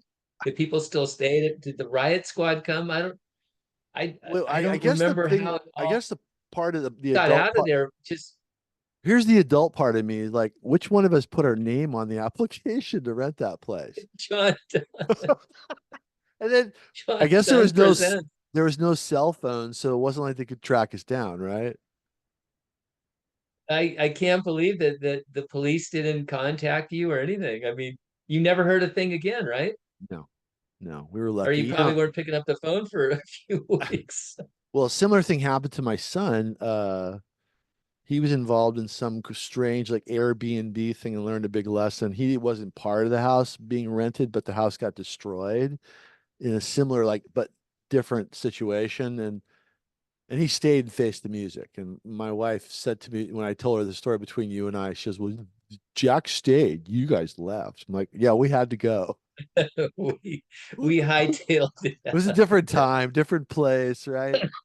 So I feel We bad. were laughing the whole way. I want to apologize to the older gentleman. I don't know if he's still around, but that was many moon. How long ago was that? That was what? That was a long time ago. That was probably in the 80s. Yeah. That was Was it crazy. I was living 80s? on Tahunga. Yeah, I was living on Tahunga. Chris Racer and Dean Right. Ritter were below me. Right. And I lived with Don Lewis on an upper stairs apartment. And that had to be like the early, maybe 84, Yeah. something like that. Yeah. That was crazy. That I was don't even know. absolutely I don't even know crazy. what's going on then. I don't know like what other nights did I have going on that I could have promoted that? Well, what other clubs did I have going on? I don't know if I had any clubs going on at that time. Who knows? But it was fun though. I I don't think know. Yeah. Line One, okay, you know what I did? Because Line One came from, so that was a jazz band that was produced by Little Feat, and they were They were good. Yeah, that's a good band, Line One.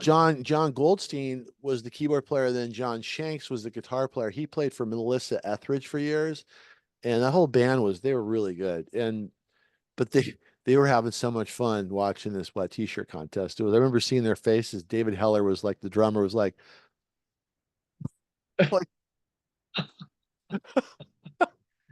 The yeah, first and buddy. last the first and last Inland Beach Party. That was short lived. But again, Oh my look at God. if you look at that could have been that could we could have had the 25th inland end. I mean, that was such a great concept and such a great idea. We just didn't Oh, plan. we could have kept it going. Yeah, We we didn't could have plan it kept that right, going. and then only took it for what. Every year they have here I live in Ventura, and every year they have the surf rodeo. Right, And somebody came up with an idea. They're going to have a surf rodeo on the beach, whatever that means. right. And their contest is they get these girls to put on a cowboy hat and some cowboy boots and Mm. a bikini or whatever, and they have their cowgirl of the year thing, and some cornhole tossing events and junk like that. They have some bands. Is it crowded? Um, in fact, Lou Adler's kid played. Speaking of Really, the Nick devil, Adler, huh? I guess, yeah, he had a little surf kind of band going, and he Yeah. played one year. And that thing it's so big now, John, that they moved. We're just down here by the beach. they've moved to the actual Ventura Fairgrounds with this thing now. Hmm.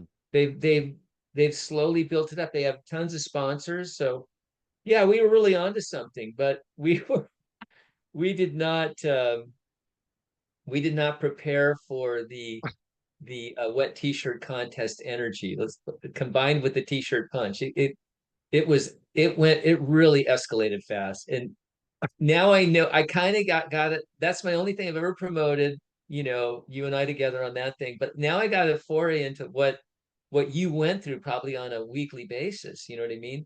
There's a lot of craziness involved with this stuff, Well, you I kind of know. sat back a little bit, letting you do a little bit of work there because it was kind of fun seeing you do it for the first time there. And yeah, no, It there's was a some there it was some was poor planning there, but I had no idea it was going to be as crowded as it was. I thought it was going to be a few hundred people, but I had no idea it was going to be 300-400 people, or maybe more. I don't it even it know. bla it blasted out. Yeah, it went crazy.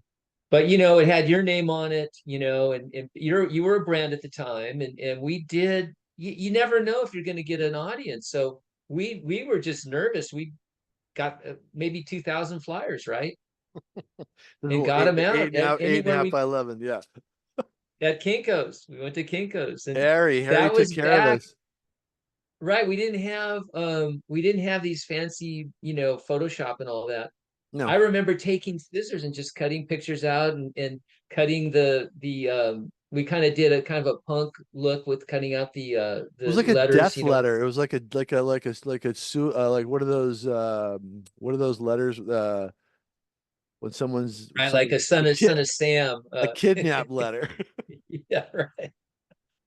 Anyways, we hit it good. So, That was but good, that man. was, yeah, that was my That was a good short-lived time, career man. in promotion. Yeah, for sure. For sure. But I'm So kind of you glad. have, yeah, so you've morphed in, we can talk about another episode, like getting into the cigar business, and then you were running some restaurants, Santa Pietro for a while, right?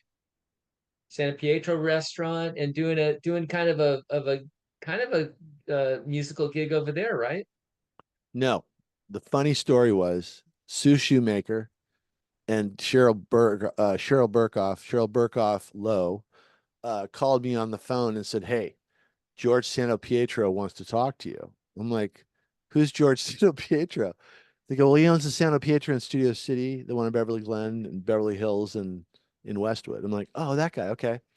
He goes, "He has an idea." So we went up to George's house up on Mulholland and sat down and hashed this idea out that, John, it would be really smart if people came to my restaurant to eat before they came to your club. That's what kind of level we were at. We were driving that many people in so many different locations. So he looked at, Wow. you could do this Santa Pietra at this night at this club and the one over here.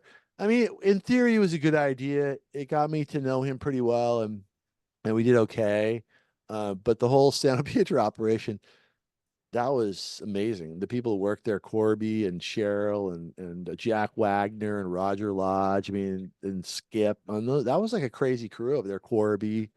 Um, Everybody was actors, it was right? like a comedy. Yeah, it was like a living and breathing kind of comedy. So bringing friends there or party guests was really entertaining for them because you know those guys put on a show, which is great.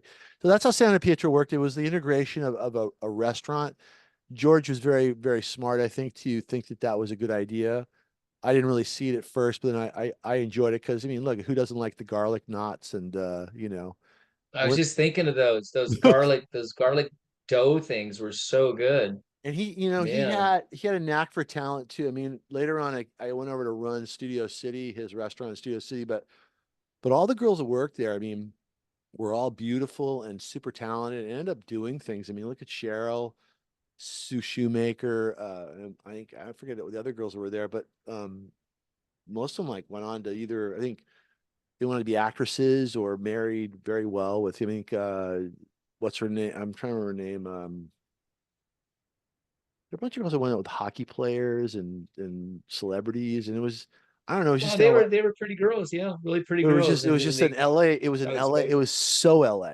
You know what I mean? But you know, that was fun. You know what I want to talk about, but we don't have to talk about it right now, would be I think your influence in my life in the last few years, it's interesting because uh I'm trying to think back when we really started to hang. Was it when it was before I moved to Ventura? It was before I moved to Oxnard, right? Or was it right about that time? Yeah, well, you were a single dad and raising your daughter Chloe, and you were Right, kind right, of right, right, living up right, right, right. you're Duh, living up in the mountains, and duh. so I was like, I yeah, forgot so and I that. was going through a divorce, and I Oh, didn't really understand a lot of things about alcoholism and addiction that you had helped me understand, in my marriage. So yeah, we kind of connected, and we were single dads really.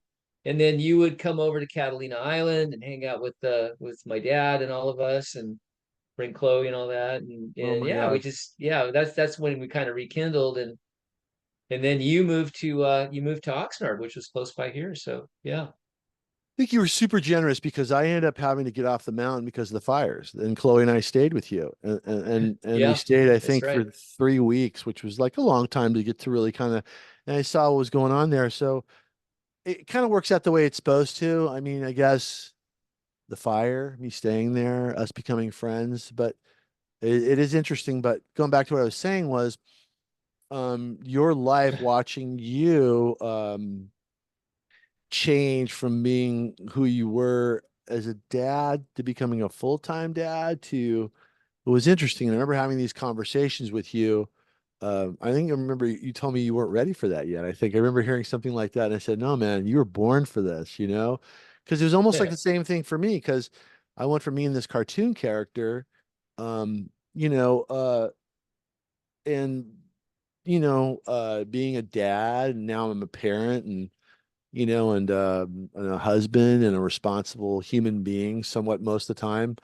Um, but you just see the transition, with you, all the different like uh funny conversations from when I ended up moving to Canada. I moved to Canada. I think you and I were talking about colloidal silver. Do you remember that? Yeah, You were way into yeah, colloidal silver.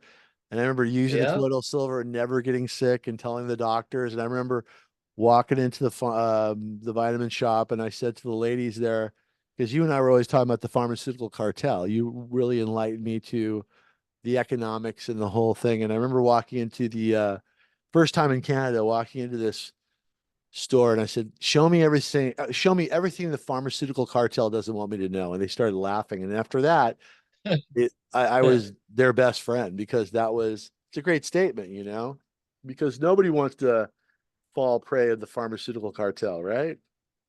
Right. Exactly. Exactly. But the healing thing Yeah, we there do, was something that happened, I don't know, back around, I don't know, for me, maybe around 2010, somewhere in that area. Just all of a sudden I just started to see everything differently, just everything was yeah, I don't know, just something. I don't know if you feel the same way, John, but I just started to see the bullshit of everything, you Mhm. know.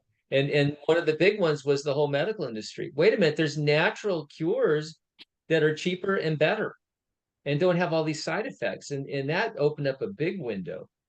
And we started. I remember we started to put reishi mushroom in our coffee, and Yep. you know these kinds of things, and just started to go down that path. And then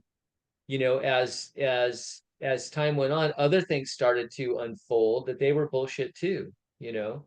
So we can talk about these are big conversations, but Yeah.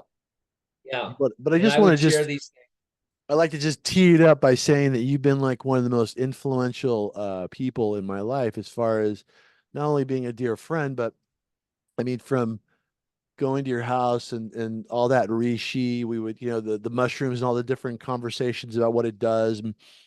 But just the preparation of my coffee is the way I do my coffee now. You showed me when we spin in the bullet and comes out great, and the press pot prep. And no, it's good, man.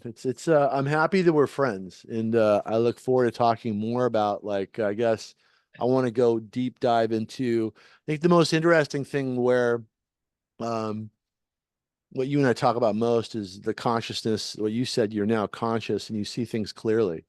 And you've opened my eyes to be wide awake, which is really interesting. That's kind of dangerous because I have this thirst for more truth, you know? Um, Yeah, I think a lot of people are going through that right now. I think a lot of people are wanting to know, dig deeper into the truth. This is kind of what's going on now. I have a feeling is just kind of a big Armageddon means that the veil is lifting. We're starting to see some of the mechanisms that we were never able to see before. And there was a big sort of obviously a big repudiation of the mainstream narrative. And I don't want to get political, but the media, the mainstream media, was almost probably 90% Democratic. Very very pro Kamala, well, Biden, and then they turned on him and went for Kamala, and Orange Man bad stuff, and but the voters rejected it. They rejected the narrative, the official narrative of the world, really, which was a major shift. So there is this big awakening happening right now, and yeah, it's exciting. Yeah, yeah, we'll talk a lot about that. There's a lot going on, and it just happens on so many levels right now. It's hard to keep up with it. Do you feel the same way? I feel excited that this disruption is on its way. I think, Yeah, uh, and you have like Trump's cabinet, like you oh, have you have Robert F. Kennedy Jr. calling out the bullshit in the food. well, We've known this for years. We talk about it all the time. Look at all this crap in the food. Look what it's doing to people.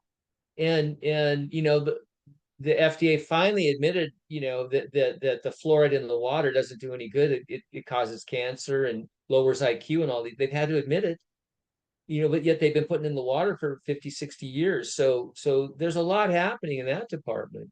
listen, And if you're a believer that the power grab, the inside group, the first power grab was during the Kennedy assassination, and if you believe that, and then now you have this president number 47 saying prior to him being elected, because he brought Bobby on, that part of that deal was to redact all those hidden documents. That's in our lifetime. That's the craziest thing ever. That could implicate a lot of interesting people into a I crime mean, that they're gonna unredact them. They're gonna take unredact. Yeah, off that's what the I meant. Sorry. yeah, yeah, yeah. No, that's they're gonna great. so we'll see if that happens I mean, I don't know if because the American people are ready for that. To know that I think everybody they've been lied to knows. so deeply. Look, they even brought out, look at the Twitter files, showed it in plain black and white. People are going to believe what they want to believe. It's the same thing with, I mean, I don't want to go crazy again, but, you could believe that we either landed on the moon or you could believe we didn't. I don't know. There's a lot of really Well, I'll tell crazy. you, we've been lied to so much. Maybe that's all bullshit too. Yeah, I mean, it could go that deep. I don't know. I mean, It's it doesn't the, it doesn't it doesn't. What really bothers me? I was thinking about this today. We have made such huge advancements in technology, right? yeah, Yet they claim that we can't go back to the moon because we don't have the technology. Since when do you go backwards in 60 years in technology? We should be able to go to the moon super easy. I mean, Elon Musk is landing rockets backwards right now. I mean, come on. Yeah. Mark, So, you don't want to go down this rabbit hole. We'll be here all night. But I think, yeah, no, listen, Elon Musk even said the fuel rockets didn't exist at that time. You need four filling stations to get to the moon, but then you need four filling stations to get back. I mean, none of that so, really. so, so he's basically saying we didn't go, He says we did. He's not refuting. I guess he's stating the but we obvious. need four filling stations. Right. so, How so is he's that? saying we didn't go. It's just that technology didn't exist then. You just can't. It's impossible. There were so many. Well, they But said that they taped over the tapes of the moon landing and the mission because they needed the tapes because had budget problems. What kind of come on? That's just ridiculous. The greatest of supposed event in human history, and they taped over the tapes for but budgetary then the other reasons. argument. Wait. So the other argument is that I love it. we've gone there more times than that first time. So if we've gone there more times that first time, where's the telemetry and all the different data that you can match up to see if we really did? They never show that, or do they? Yeah, I think I think it was probably just a big show. We were competing with Russia for whatever reason. The space race, and I don't know. It's definitely worth it. Are the American people ready to have to question that? I mean, is it? I think we want to try to hold this nation together. And maybe that's something better left un Well, uninvestigated I for think now. every time I bring that up, my wife rolls her eyes. She's like, you're gonna be looked at as one of those guys. But you know what? Here's the thing. I am one of those guys because I was the guy that thought outside the box and did different things. So you have to think, and I think the last truth for us, I think the thing you brought up and what you made me really understand was everything that we've been told since we were kids might be not necessarily the truth. If you talk to most people, they're going to agree with you. And that's the crazy part is a narrative that's being taught and told over and over again to make you believe certain things. But why are those things that way? I mean, why should I believe that? I guess that's the question, right? So, and you believe it because you want to get along. I don't know, but um, the lies we're starting to see it feels like to your point of the political, not to get political, but to get political, it almost feels like Oz's the whole thing is being pushed aside. I mean, 2016 when Trump really pushed the fake news narrative. That was, and this time was, see, you were fake because we would beat you by a landslide. So people now have kind of woke up and gone full. I'm hoping like, like I think one of the craziest indicators was Joe Rogan on Obama. Now, all the times Obama was like held in the highest regard with Joe Rogan. But Joe Rogan, I mean, on several podcasts I've watched where he just goes off on him, like he says he goes, I used to think he was the greatest president. He's just a liar. And what he backs that up by saying that what do they think we don't have the videotape of exactly what he said? And again, it's just the Yeah, it's a crazy. different world now. You can't get It's away with it's that. yeah. It's getting strange though. I mean, I'm now to the point where I'll see something on X or one of these things, and I won't know if it's real or not. There's a lot of things going on with Joe Rogan actually speaking and saying this stuff, or Elon Musk saying these stuff and the stuff, and you go, wow, that could be a deep fake AI type of thing. It's Right. it's getting strange like that. Well, the one And thing there, the one thing's for real is they're talking about launching those long-range missiles into Russia from Ukraine. That's just crazy. You know what I mean? So that could be fake too, John. you think? I don't That know. could It's be not. fake too.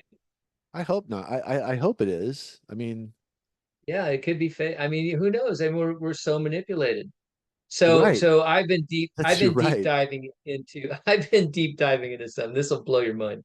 So the whole entire Department of Motor Vehicles, right? And the driver's license, okay, for the most part, for most people, is a total scam. Okay. All you have to do, what I found out, if you know definitions of words, you can crack the code to all this stuff. And it's all right there. It's not that hard to find. So I went and I looked at the motor vehicle code. Okay. It's one of the title 49 or something. I have to look it up, but there's a United States motor vehicle code that all the states kind of have to follow. They have their own codes also, but they mirror the overall United States code, right? So the definition of a motor vehicle is any motor driven carriage and blah blah blah, um, for the transportation of passengers or cargo. Okay, that sounds good, right? Mhm. Motor vehicle for commercial purposes, and they all say it for commercial purposes. Okay, so I started thinking, well, what am I doing if I'm driving down to the corner market and I'm not engaged in commerce, right? Oh, and some of the codes even say for hire, right? For hire. So I'm just, I'm driving down the street and I get pulled over. Am I driving a motor? Oh, driving is someone who operates a motor vehicle, right? Am I technically driving, Am I in a motor vehicle? Am I under the jurisdiction of the motor vehicle code? Of course not. So where does that leave us? I don't know. John, you're firing up that cigar. You I want to am. contemplate this. So if that is true, and you guys can look it up for yourself, right? Then all you have to do is say, I'm not driving. This is not a motor vehicle according to the codes. Okay. So therefore, I do not need a license to operate or drive a motor vehicle from the Department of Motor Vehicles, As a passenger. right? What's that? As a passenger or as the driver? As the driver. Well, I'm not a driver. And the cop will say, well, what are you doing? I go, I don't know what I'm doing, but I'm not driving. Right? Maybe that's your job to figure out, but I'm not driving. I can tell you that. And as far oh, here's a good one. As far as I'm concerned, I'm just pursuing happiness, Oh right? And boy. that comes from the Declaration of Independence, right? We all have Have the you right to done this pursue yet? happiness. Have you done this yet? No, I want to get pulled over. I'm gonna probably like drive a little crazy to get. I want to get pulled over. I want to do it. Oh my gosh. Maybe I'll flip the cop off or something. You're a I funny won't guy. do that, but yeah, maybe kind of just do something a little wonky and get pulled over and be able to kind of challenge the guy. So, but my point is that, and I verified this, you can verify it too, but is that not a gigantic lie to the people to get them to comply with the motor vehicle codes? Yeah. I mean, If there's what a I say is true, is that not racketeering? yeah, but it's enforced by the law. I mean, it's enforced by, the police. It's By it's what law? well, their law.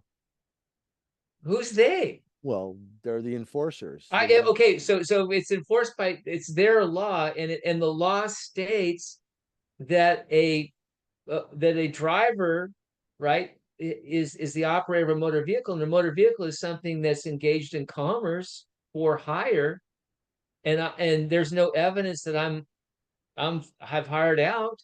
Then they can't enforce the law because I haven't broken any law. And I go back to the Constitution, which says it doesn't exactly say that you can travel, but it says you have the right to pursue happiness. You have the right to be Uh, left w- alone. will you like film when you get pulled over when you do that? Because I want to Oh see how yeah. I want to see how this plays out. Oh yeah. No, no, but this is okay. So you say to yourself, how could something so like, in your face have been perpetrated for so long and nobody's called them on it, Right. right? And I don't know. Maybe they just I'm sure people know this and they've tried it. From what I hear, if you go into court, they just basically, you know, tell you to wait till the end, of the count, the docket, Hmm. and then the judge just dismisses it usually. Just Really? says get out of here. Wow. Yeah. All Yeah, right. they don't deal with it. They don't want to litigate it. They don't want to argue. They just say case dismissed. Or you go in the morning and the clerk hands you your dismissal letter right there, or your stamp. So yeah, because that's the truth. That's the truth. But this is how things operate. It's based upon your volunteer compliance. Yeah. Remember during COVID? Hmm. Oh, you got to take this, you got to be vaccinated, right? Hey, you're gonna hold on And 1 second. I gotta go to the bathroom. 1 second, Marky. Oh, hey, we're back. A little break there. All right, Mark, you were saying you're going to film next time you get pulled over when you're driving and you're going to say all those nice things to the police officer and see what they say, right? I'll just quote the codes and say, listen, I'm a little, I'll do a Columbo.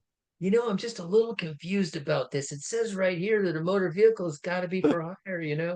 commerce, I'm not in commerce. I'm a little confused. We could have some fun and on my way Oh, to the yeah. jailhouse, I guess. I don't know. I, Anyways, but the point is, this is a big subject. We can talk about it on the next one, but the point is that what I'm finding out, there's so many things in this world that we take for granted that we just comply with, or we just believe and we just follow along. that are maybe not necessarily true. And that's what's interesting to me. It's all coming out in the wash, kind of. And since a lot of people have lost trust in the government, then you start to question. It's like, you know, you're in a relationship, you catch your girlfriend or whoever cheating, and then all of a sudden it's like, well, wait a minute, what about that time? What about that time? You lost your trust, and then it's all over. You know what I mean? Yeah. The trust is gone. So then you start questioning everything. And I think that's where we're at. Maybe we did go to the moon, but you know what? They've lied to us on other stuff, so maybe we didn't. So I think it comes down to that. But yeah, the motor vehicle thing is really, really interesting. I'll bring the codes. I'll show them to you. You can Yeah. see for yourself and come to your own conclusion. I You know. I know, think if it's you're definitely, if if you listen, you're not a dumb guy and you're compelled to, I'd love you to share that. I think I would love to understand it more because you've only talked about it in pieces. So, um, and you've done a deep dive in that. You understand it intimately. So, yeah, I mean, I've done a lot of work in that department. You know, I'm you know, I'm a non-citizen national of the United States. I'm not a U.S. citizen because I can get into all that. There's basically there's kind of two of everything in this world. You can take one path or the other. The the the one path is just presented to us like on a plate, and you think that's the only path, but there's usually another something over here. And that's all throughout law, all throughout society and government. There are choices. If there wasn't, it would be slavery. you So step no back and one has. go ahead. I'm sorry. A guy named George Gordon said a long time ago, no relation, but he said that no one has ever been drafted because I can prove it, and I'll get into that. But everything is voluntary. Hmm. Even paying taxes is voluntary. It's all voluntary. But you are just led to believe that you have to. So that's the whole thing. And you don't have to be a U.S. citizen. You can be just a U.S. national. It's a whole different thing. So yeah, it's crazy. There's a lot of stuff going on in that department. So it's a whole new kind of rabbit hole to go down. But I think a lot of people are waking up to it.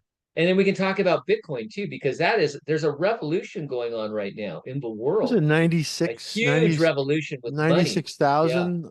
Yeah. No, 95 it hit today. Right. Yeah. 95,000. We're probably get to 100, 120 by the inauguration, I would imagine, Wow. you know. So there's a but that's part of a revolution too. We can talk about that, but there's so much going on. Anyways, man, I love you, John. That great stories, man. Thanks for like walking down memory lane with all Yep. the clubbing activity, you know. It's Looking some back, it it's kind of just went by quick, you know. It was so a quick so fast.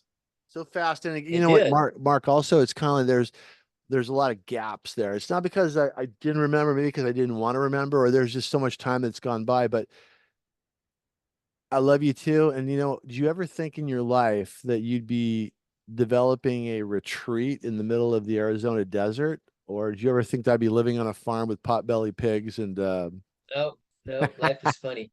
it is Life funny. is funny like But we'll that. catch up. We got you and I have so I think one of the reasons I wanted to do this was to capture the moment in Los Angeles, but also your get into your brain and pull out some of the great stuff that you and I talk about because it's highly entertaining. And for me to be entertained, I believe that it's definitely worth people listening to because again, you're so ahead of everything from even when Bitcoin was when you told us to buy Bitcoin, how long ago was that?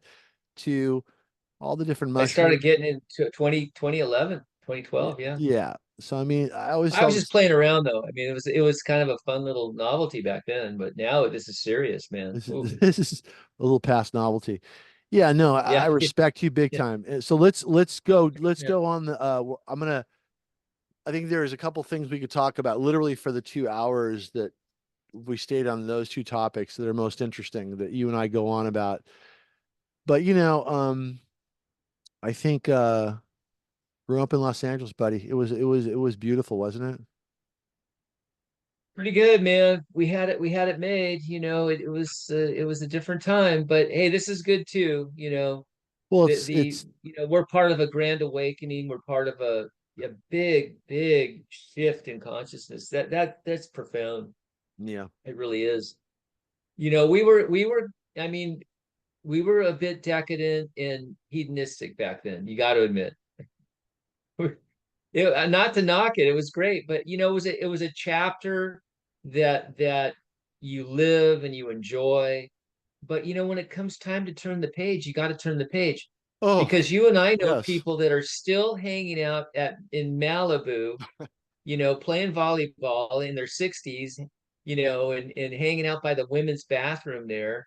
Yeah. And I mean, they didn't turn the page. No.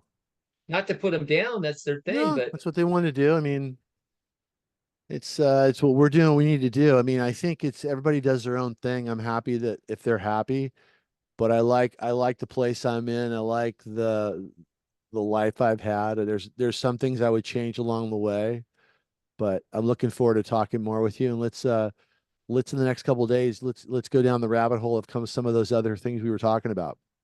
What do you say? yeah, and then you can tell us about farming and ranching and Farming Walter the and pig and all and the that. goose. Yeah, And the no, goose. this is the first one. This is the first one, and I'm a little sporadic. I was told Mark I had some stuff, some procedure done today, but the next one I'll stay a little more on focus and on topic, and I won't forget. But No, you're doing good. You're natural. You're natural, well, JD. thank you, Mark. I love you, buddy. I love you. All right, John Dunn buddy. Presents is back, man, for 30 years hiatus, 25, whatever. John Dunn Presents. Here we go. 25. Who's Another counting, Mark? chapter. This is another chapter for you, John. You keep Uh, moving. So this is it. This is a whole new deal. this is all information. I think we'll talk about that later. Mark, have a good night, buddy. Thank you so much. I love Good you, night. buddy. Okay. I'll Yep. see you. Talk to you later. Love you too, Bye. John. Bye.